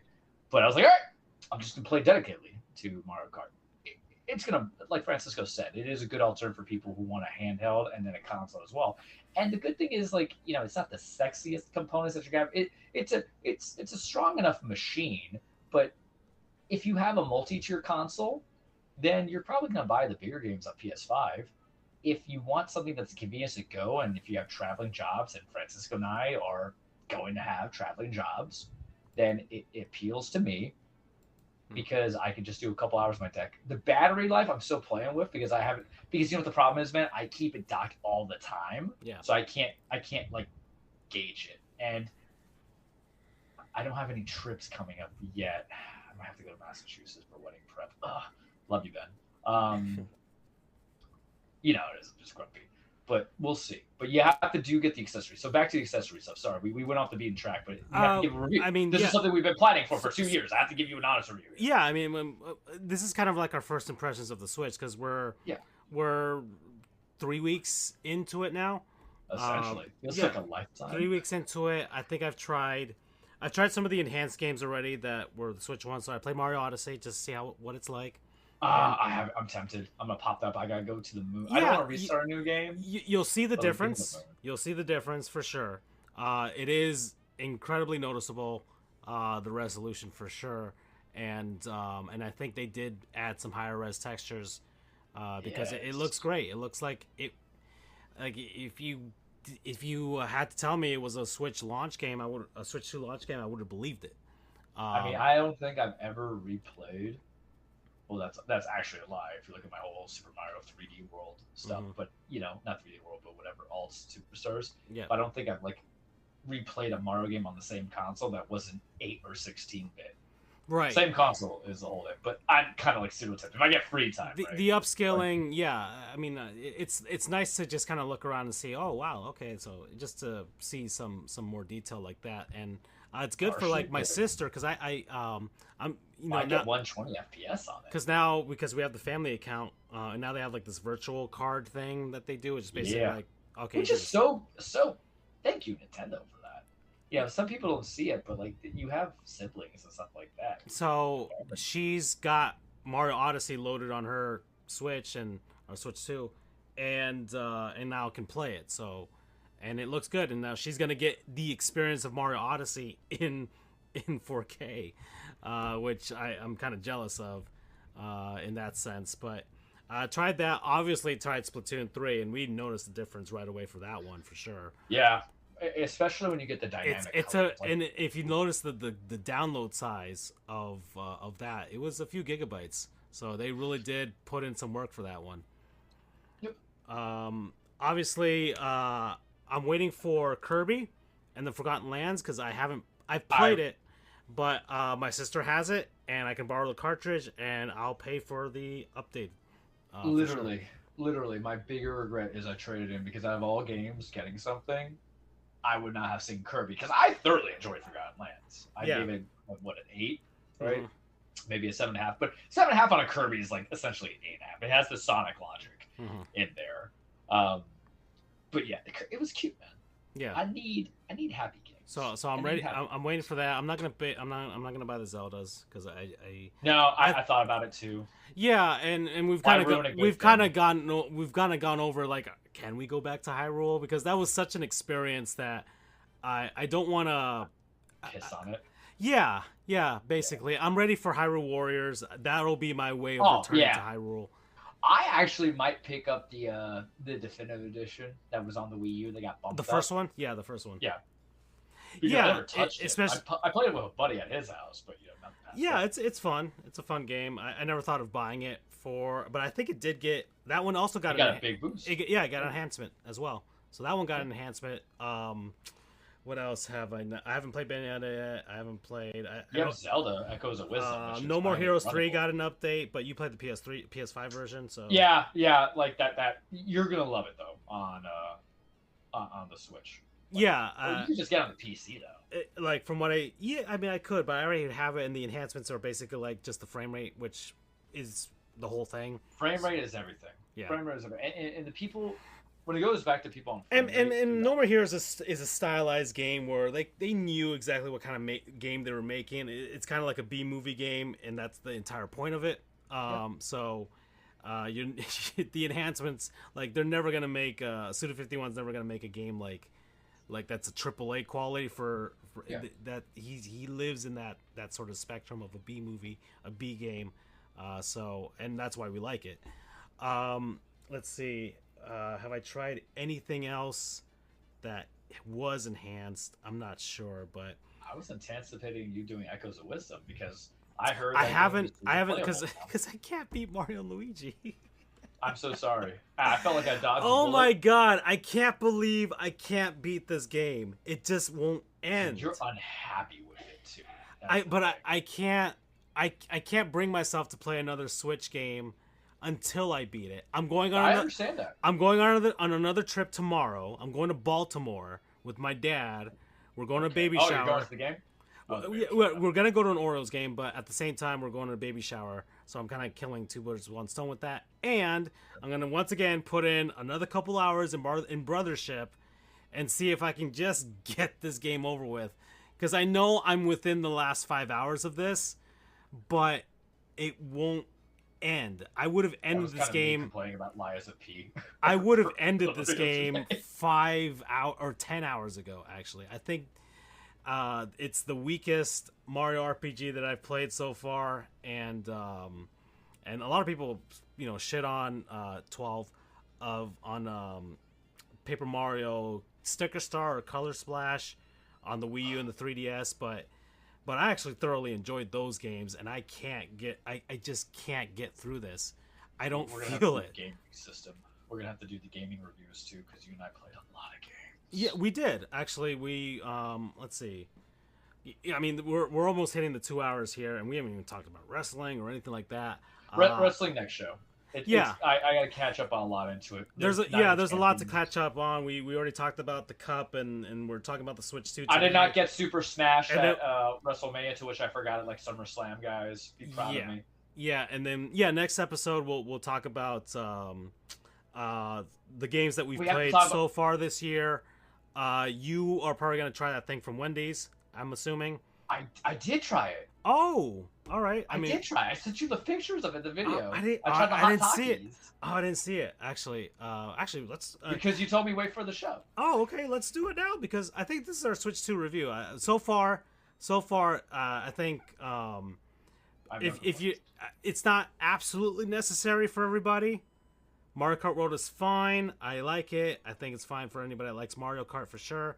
And if you had the Switch 1 since like the beginning at the very least, the first year and a half of it, then I think the upgrade is worth it. Everybody else, if you want to wait, Donkey Kong comes out next month, Metro to come out later. You'll have a lot of games by the holidays if you want to get it then. And I got it for free, so I can't hate it. Yeah. All right, so that's our Switch 2 review for now. We'll come back to this later on in the year, especially after spooky season and we're heading into the holidays. So, Wendy's. All right, so we know I love Wendy's. I get fast food once a month. I've been kind of bad in the time period where I've had it like twice a month. I've been really good with it. I didn't have any at all in May. I waited until I didn't have any at all in May. That's always good. In June, I was in a pinch twice, so I kind of burnt my May one by double dipping in June in the first week of June, and then I didn't do it after that. So that's where I'm at right now, but I've been really good with it so far. And we're working out. We're still working out. We're still, especially you. I'm working out. I'm religiously working out. Yeah, but I'm working out season, too. Baby. So I got the personal trainer and all that stuff, and I don't know if you noticed when you hugged me, but I got a bit more muscle on me, for sure. I did. I think I complimented it. Yeah. So we're very body positive in this team. It's my upper body. You can really tell, for sure. Yeah, we're hot goof summer. Yeah. I've coined for 3 years. Yeah, and Andrew's swimming and all that stuff. He's going to the gym too. So, but yeah. Wendy's. Sorry. So first off, what I will say is I taught Francisco how to beat the system on the fast food stuff because he didn't realize that when it comes to your fast food day, you can just order it all and eat everything there. There's nothing to stop you. And it was because back in April or March, I hadn't eaten all day. I was starving. Yeah, you were sick. I think you were sick. I was sick. I don't know what I had. It's just one of those things where I'm weird because I can never call it a cold or if I'm sick because I'm I get a little. My immune system's I'm literally sick for a day and a half at most. Mm-hmm. It was Rona was the last real sickness I had, and that was 2-3 years ago, right? Come on. So, I taught him some things. So he had talked about the Wendy saucy nugs, and he was like, oh, blah blah blah blah, and I was like, well, you know what? I want to try it, right? I'm going to try it. And this is when I had the Ghost Ranch chicken pepper sandwich. And instead of just doing the combo meal, I just asked them for the sandwich. And I just got the saucy nugs, the big platter, buffalo. And then I'm like, okay, so now the new trick to show was if you're going to order it, you don't have to just keep it to your typical sandwich or burger and sides. Just get as much of the meals that you want. And that's it. And I ate it all. It was great. They took off the Ghost Ranch chicken sandwich, and I hope they burn in hell for it. How dare you hurt my feelings? Yeah, and they kind of they sprung the news on you really quickly too. I didn't know because I was like, it's true. You had no chance. Yeah, I'm like, oh yeah. Had I known, I feel like that Ron Swanson episode when he finds out that the steakhouse closed in Parks and Rec. He's like, I wish I could have been there. Does she suffer? That's literally was me. I've been.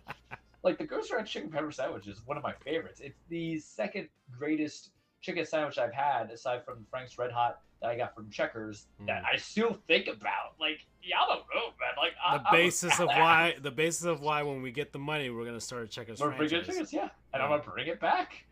Bring it back. I don't give a shit. So, 19, I got a potty mouth today. So I'm let's see if this trick works. So they got rid of it, and now they're doing a Takis hot chicken sandwich. It's like supposed to be dusted. They have Taki fries, and it comes with like Takis Fuego.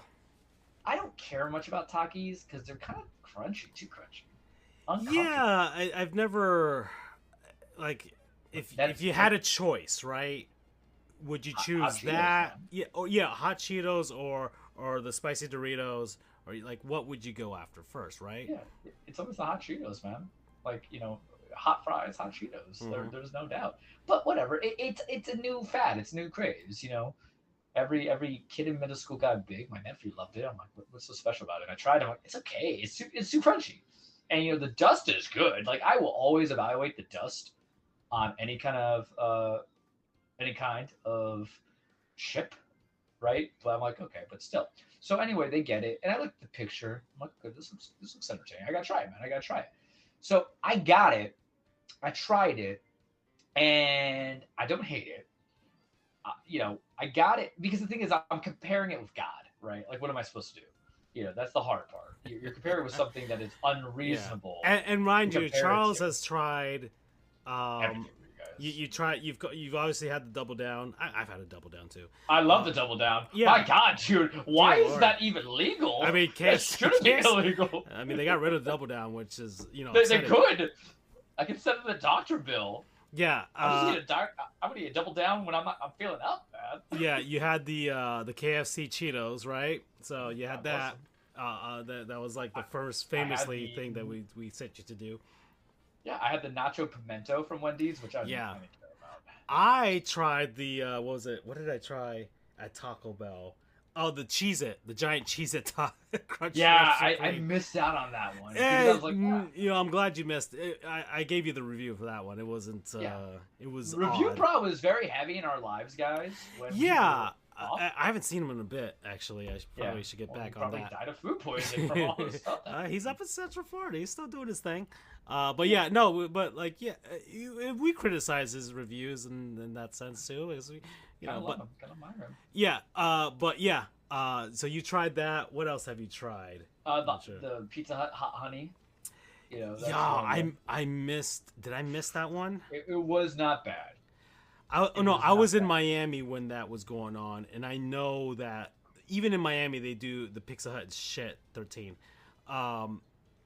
Well, consider the fact that Cubans can't make a pizza. Yeah, no, they can't. They really can't. And I ordered out of Hialeah. It was the worst Pizza Hut I've ever had in my life, and that was just a regular stuffed crust pepperoni pizza, and they screwed it up somehow. I'm not. Yeah, I tried Palm Beach hot chicken. Yo, Dave's hot chicken sucks. I tried it.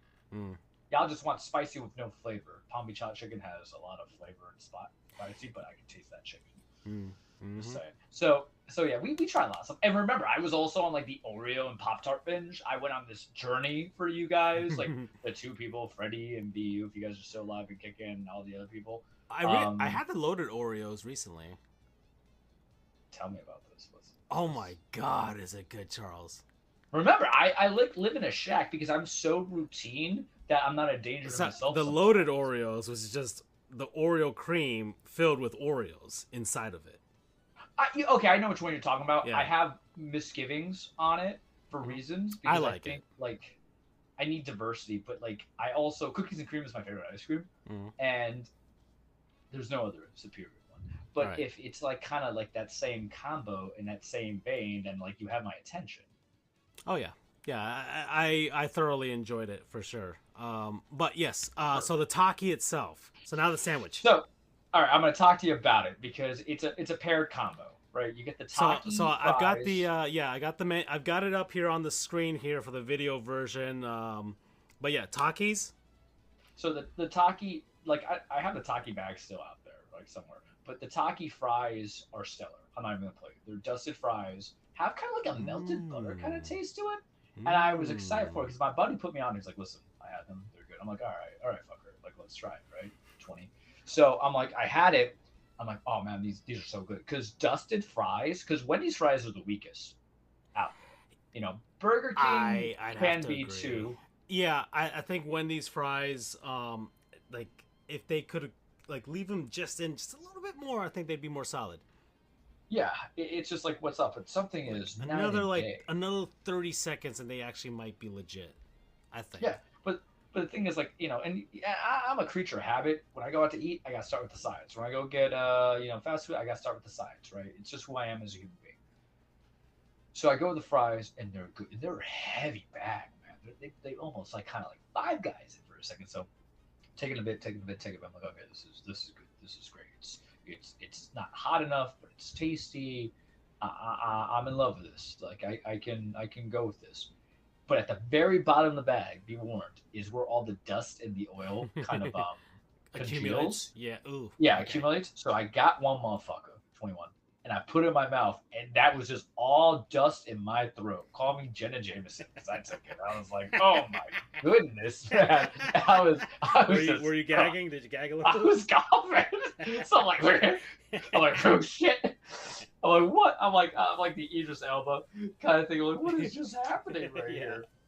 And it was delicious. I thought it was great, and I wanted more, but I had my fill because there's a little bit of that grease and that oil. It's kind of the same thing if you have like hot dry rub chicken. You're gonna have very similar things that occur.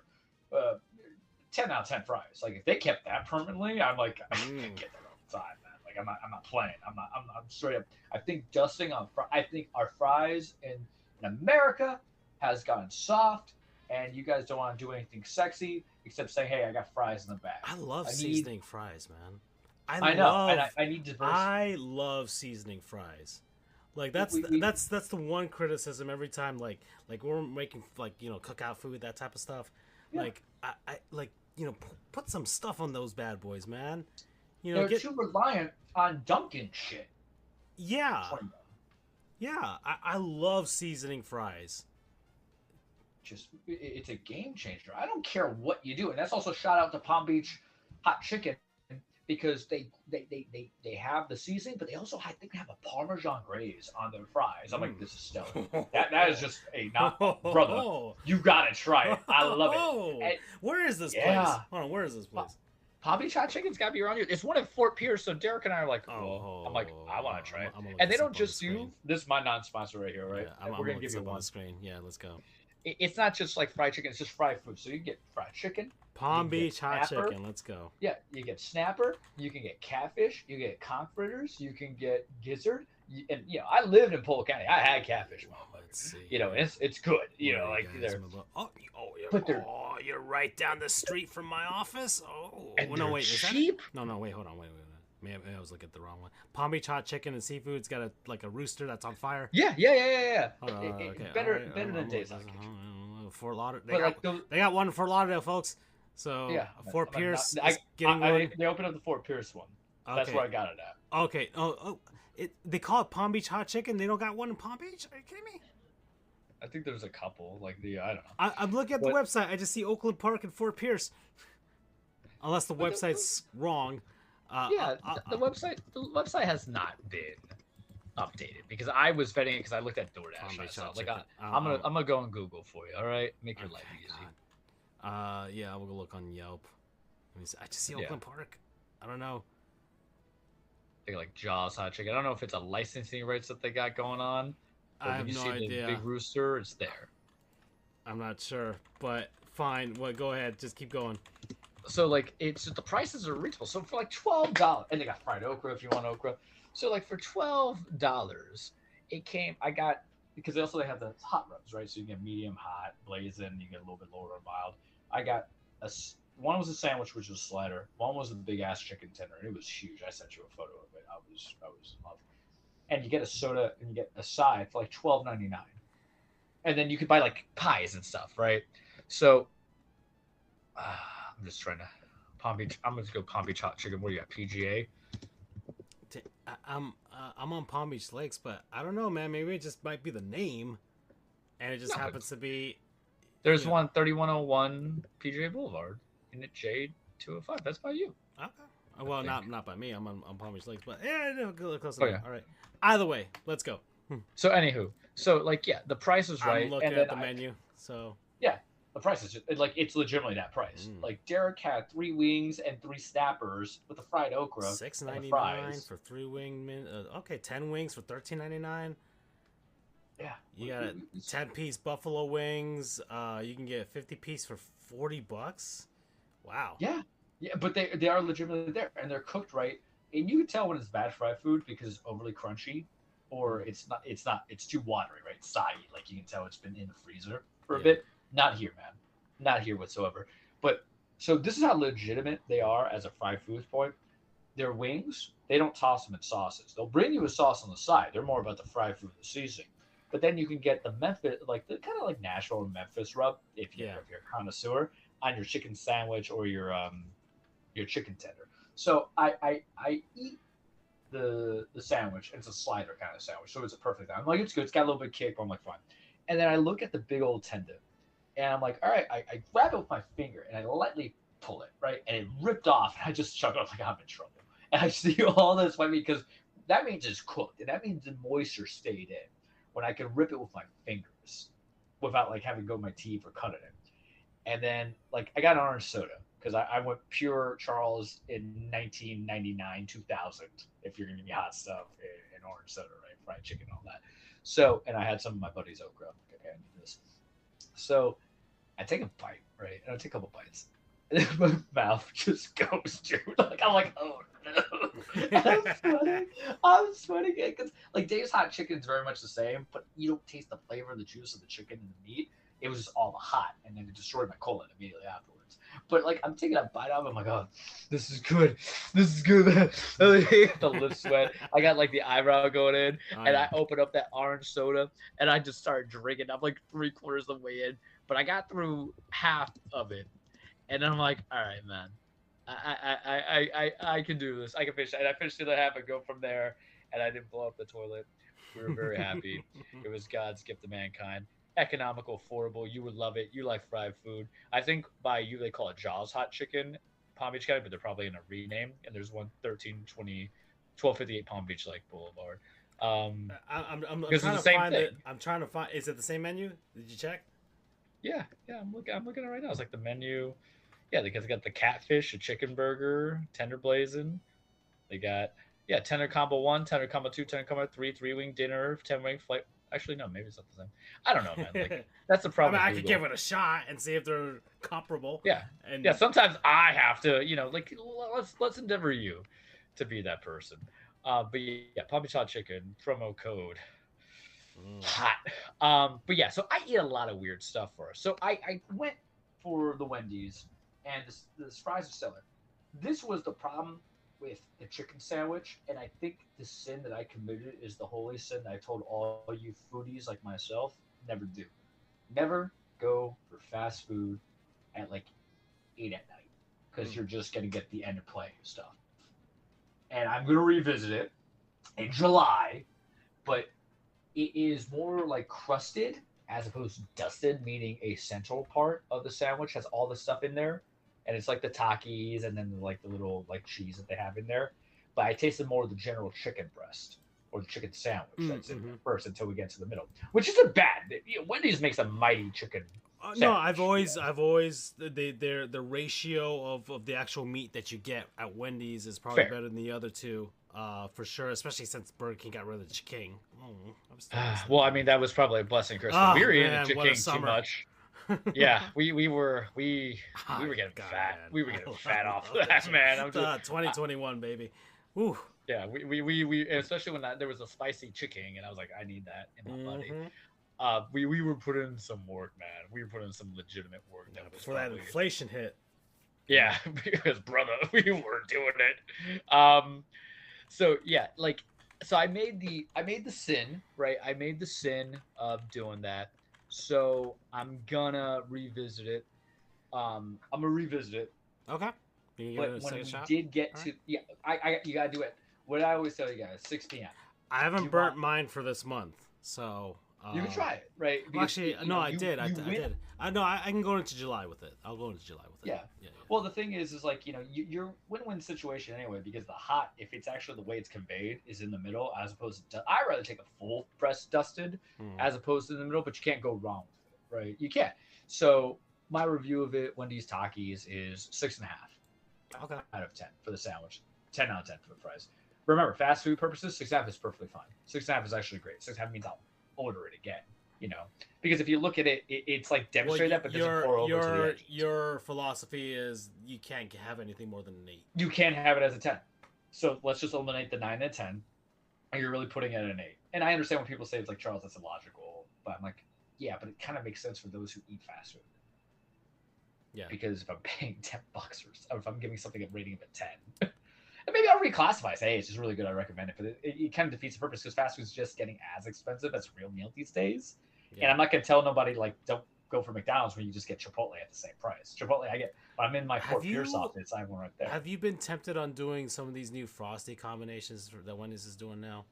So what the thing is even though I have a sweet tooth, I am so robotic that if it's not in front of me, I won't order it. Right. And because they got the Oreo brownie, they got the Pop-Tart strawberry and a caramel crunch, But I never attack Wendy's for the sweets, believe it or not. I don't do fast food sweets, and it just drives people crazy. But I'm that person, like, no, because I'll go see Pop-Tarts, like, yeah, I'm gonna buy this. I'll go see Oreos, like, yeah, I'm gonna buy this. I wish I loved Chips Ahoy more, but they're just not that good. Someone had to say it. You know what I mean? Like they ain't 1997 and they ain't gonna be 97. So if I bought it for a party or someone had it at a party, I'm like, yeah, I'll eat some Chips Ahoy. But they are the last on my mind. Right. I've never really hit because the Red Velvet Chips Ahoy are good though. Well, Red Velvet's a very odd. You gotta want it, man. It's never on like my pantheon of like I need it right now. I'd rather have Red Velvet cake, right? But I haven't been tempted to do the Frosty Swirls. Partially because if I look at the price of it, and I think that's what dissuades me from getting a lot of sweets, is I think sweets are so jacked up in price that it's really just trying to it's going to make me fat because I eat a lot. People don't realize how much of a big back I am because I could just put food down, man. You've been out with me when we talk. I'm like, yeah, I'm just going to do this Taco Bell. I don't give a shit. Yeah. And I'll just eat anything, but like the price of it isn't like really worth it for me because once you're going into like $4 or $5 range for a sweet like a Frosty and stuff like that, I'm like, well, I could just go to Publix or Walmart and buy their store brand, and then for $6 I have a gallon, and that's how my brain works. It is economical to a degree. You're the one who does it more. I did try the pineapple. It's funny the Panthers' whole thing was with Dairy Queen. I didn't order Dairy Queen at all during the Cup run, but yeah, I mean, look at that. That brownie vanilla is $4.19. That's why I was curious as to the price around where we're at. That Pop-Tart strawberry vanilla. I'm like, I don't want that. Like, if you bought it for me, I eat in a heartbeat. Like, right. Especially that Oreo, the Pop-Tart, I eat in a heartbeat, dude. I eat in a heartbeat. But like, $5.49, I can just get Ben and Jerry's myself, dude, or I can get the house brand of Walmart or Publix and call it a day. Yeah. And have more leftover because because the thing is like I think you play a dangerous game of when you're at a restaurant you get the dulce de leche, right? Or you get the tres leches. Oh yeah. Or you'll get like just a regular kind of cake that you want. And at Palm Beach Hot Chicken you can pay for $3.99, get yourself a little bit of slice of pie. I recommend that. They had a red velvet. They had a red velvet over there. I saw it. I will have that when I go back there. Because I'm going to go back there. Hell high water. If these new opportunities take me away from it, I'm going to still go back and try it. Damn it, on my grave. On my grave, damn it. But, I don't see it's not sexy. It's the same way how people tell me about Sonics. And you go to Sonics. I have a Sonics in the I've never had a good experience at Sonic. Yeah, it's just there. It's just there. I mean, I had a milkshake at Five Guys once. It was actually pretty stellar. But I had that with a burger and fries because, when I'm a fat ass, 22. And I just had to blow up that toilet. But I don't want to pay that money because it goes back to the whole logic I was talking about originally at Wendy's. It's like when you have your fast food cheat day, just get as much of the big food that you want. Because $5.49, I'm like, well, that's just if you said, hey, you get the burger and then you get the shake, then I can get you. You know what I mean? But if you're doing the combo and stuff like that, I don't know. It's the same thing when people want to like upcharge for like the specialty sugary drink soda that they're making. right, for wherever. And I'm like, no, because the thing is, like, I'm actually a very. You guys would think, like, if they saw me in person, I'd be like this big old, like, Chad looking guy, but like, I actually just drink a lot of water. I don't drink a lot of soda. Yeah, I mean, you and I are both on that. Where I rarely have if I have a soda, it's maybe once a month, but I go on like long spells where I don't have it. Yeah, and even when I get it with like the fast food meal, I'll maybe drink like a quarter of it. Yeah, but that was me. I had a Coke the other day. I was like, because it was already there. At that time, I was like trying out everything, so I didn't switch it up. And like, I don't even like do my alcohol with like Coke as a mixer, because like, no, that's just how you're packing it on, man. Those are such quick sugars and carbs. Like, okay, so when I got the orange soda at Palmy Chop Chicken, like that Fanta is 71 grams of sugar carbs. Yeah. And God bless, because I needed it at that time. But that's how they get you. But would I try it? Sure. Compared to Jarritos. But my God, but listen, that's like saying that's the setting. Like, we haven't even soft drinks. There's a whole line of Latin sodas that we could talk about. Inca Cola, man, like you'll lose your teeth. Oh my God, Inca Cola. So one of my best friends when I was growing up was Peruvian. Yeah. Yeah. Inca Cola is. I mean, like I was raised on that and Colombiana. You guys love why do you love Coca-Cola so much? The girls at the job. We have Milka, which is like red cherry soda. That's what Nicaraguans love. Yeah, I know Milka. And then the one thing though, and I feel like I'm gonna get crucified for it, but I'm gonna say it because remember, I'm not. Yeah, I don't understand. You listen. Yeah, sure. You call me Hispanic, but I am Latino, right? I don't understand love for Malta to this day. Had it. Yeah. Had it multiple times. Can't marry the motherfucker, Yeah. Malta, I don't even know how to explain it to people. Okay, so this is the best way I'm going to explain it to the Hispanics out there, for the one person who listens. That's not you or me. So, this chicha morada, right? Mm-hmm. And there's just, and I've had chicha morada. My grandmother always makes it, and every time I want something to drink, and they're like, oh, I got chicha. I'm like, I don't want chicha. Chicha morada, purple corn, kids. In a liquefied paste, and they tell you it's sweet, and it's not sweet. It's just So you get chicha, right? Malta to me is like chicha, not in taste, but it's how it is in reverence. It's a particular group of people, ethnicity, nationality, or demographic. I think the old heads love Malta a lot more than us young kids, and I'm still young, right? At 35 in comparison to who we know we're talking about here. Grandma. The same equivalent with like chicha morada. Yarrito to this day. It just hits a little bit better. It's tastier. You got 50 flavors. I had the guava. It wasn't bad. Yeah. Look, I like. Do you like Malta? I need you to confirm. No, not really. I've never really been into it. I can get behind chicha, a little bit, yeah. For sure. Like, but what do you even pair it with? Like, I'm sorry, I didn't get out the fisherman field, Grandpa. Yeah. My grandpa lived in Peru, for those who don't know. When you're like, this is the whitest sounding man I ever heard. And you're like, oh, well, I am the legitimate definition of 23. And you look at me, and I'm like, I'm like a MAGA's wet dream when you see me visually. And then I start talking, like, oh, this guy never shuts up, does he? All but right. Malta, man, it's a tough sell. Yeah. Charles, we're at 2 hours and 19 minutes. I think we should concluding thoughts. Yeah, conclude it there. Yeah, I mean, you gave the final score there 6.9, 6.5. Yeah, 6.5. Yeah. Fries are 10, hands down. Fries are 10, hands down. 6.5, and I will continue again. I'll do it again. So right. I'm gonna play an interesting thing, because I never did this with a season opener, but I don't think we ever had as long as a gap. This is how I'm gonna include my bit. It's posing a question, because we got some new opportunities, but I will tell, I guess, ourselves for audio records, I think the show is going to be more consistent now, even with like my classes and stuff like that coming into it, even with new opportunities. I think it's going to be consistent. Maybe we keep it bi-weekly. I get that. I mean, look, so the 6 months, work for me. Not too much, man. School for you, and then it kind of rolled. Like, we were kind of sort of ready to go, but then like Switch 2 came out. I was in the middle of the Stanley Cup playoffs, and it was worth it for me, for the Stanley Cup playoffs. We were also burnt out. A little bit. But I mean, this is a long enough gap where we kind of miss it, and also, I kind of had that itch for it, especially during the playoffs. Yeah, I did too. During the playoffs, because I would appear on Armando's show on Locked On Panthers podcast. Follow him, by the way. So one of my media friends. So I just kind of felt like, man, I haven't done anything creative in a while. I kind of been like, I need to do something, right?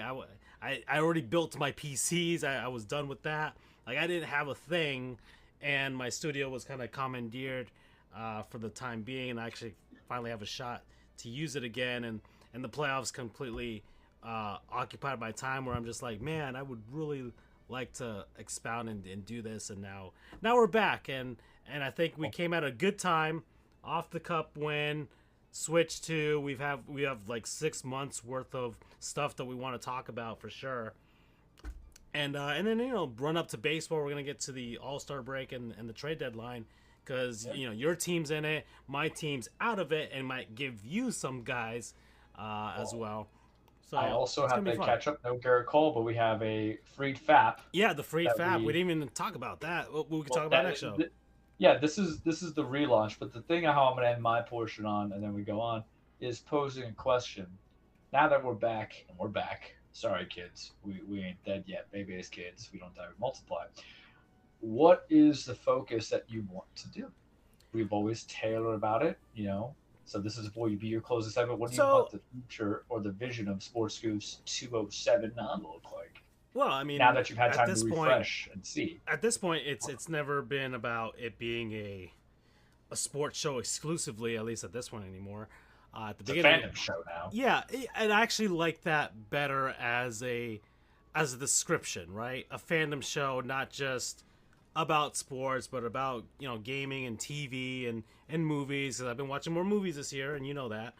And a few other things that we're enjoying, food especially, and just and our experiences, right? Experiences that we're having as well. Because I didn't talk about going to Denver or going to Baltimore or going to Seattle. I went to Seattle, right? And didn't really talk about that. One day I'll go to Chicago, damn it, over my dead body, but I'm gonna do it. Yeah. So there's a few things. So I kind of want this to be more. And I've been watching other podcasts and seeing how people do it, and just like the camaraderie and that sort of aspect. And I actually might give it a try to promote this a lot more than I have been recently, because I've just been so preoccupied with the Panthers and everything like that. But the off season's happening, and the Marlins suck, so I kind of have an open space where I can get back to making this my creative outlet again, because I'm done with the PC stuff and all that stuff. So yeah. And that's why I'll find appreciation in the show, and that's why I'm kind of put out there what we look on, because it doesn't change the substance. But the hardest thing was doing literally full-time work and full-time school. And, the summer class was actually hard because of the time frame. Like, the classes are easy. Like, they're not tough. I'm not trying to toot my horn and anything. I'm not trying to finish all things that my classmates did. It's just whatever. It's just, you get bogged down with busy work, right? It's about finding time. So I think for me, the ready to come back that I had, as I just got a pirate costume for Wario, super excited, is that I have something that's going to take me away from the mundanity. Like, I spent 7 hours today playing Lies of P. Good game, right? We'll revisit that next week. Next week we're going to go through a bit of a gauntlet through reviews of games, because we got a few of them that came out this year, and some of the stuff that we've had in our backlogs. So the idea is that, Bukowski said, find what you love and let it kill you. And I think for me, I've enjoyed and kind of love what we do with it, because you really realize when you and I are professionals, there might be an opportunity that I have that's going to make me into a super professional. Can't say on the air fully for like maybe the one person at work who knows I do this.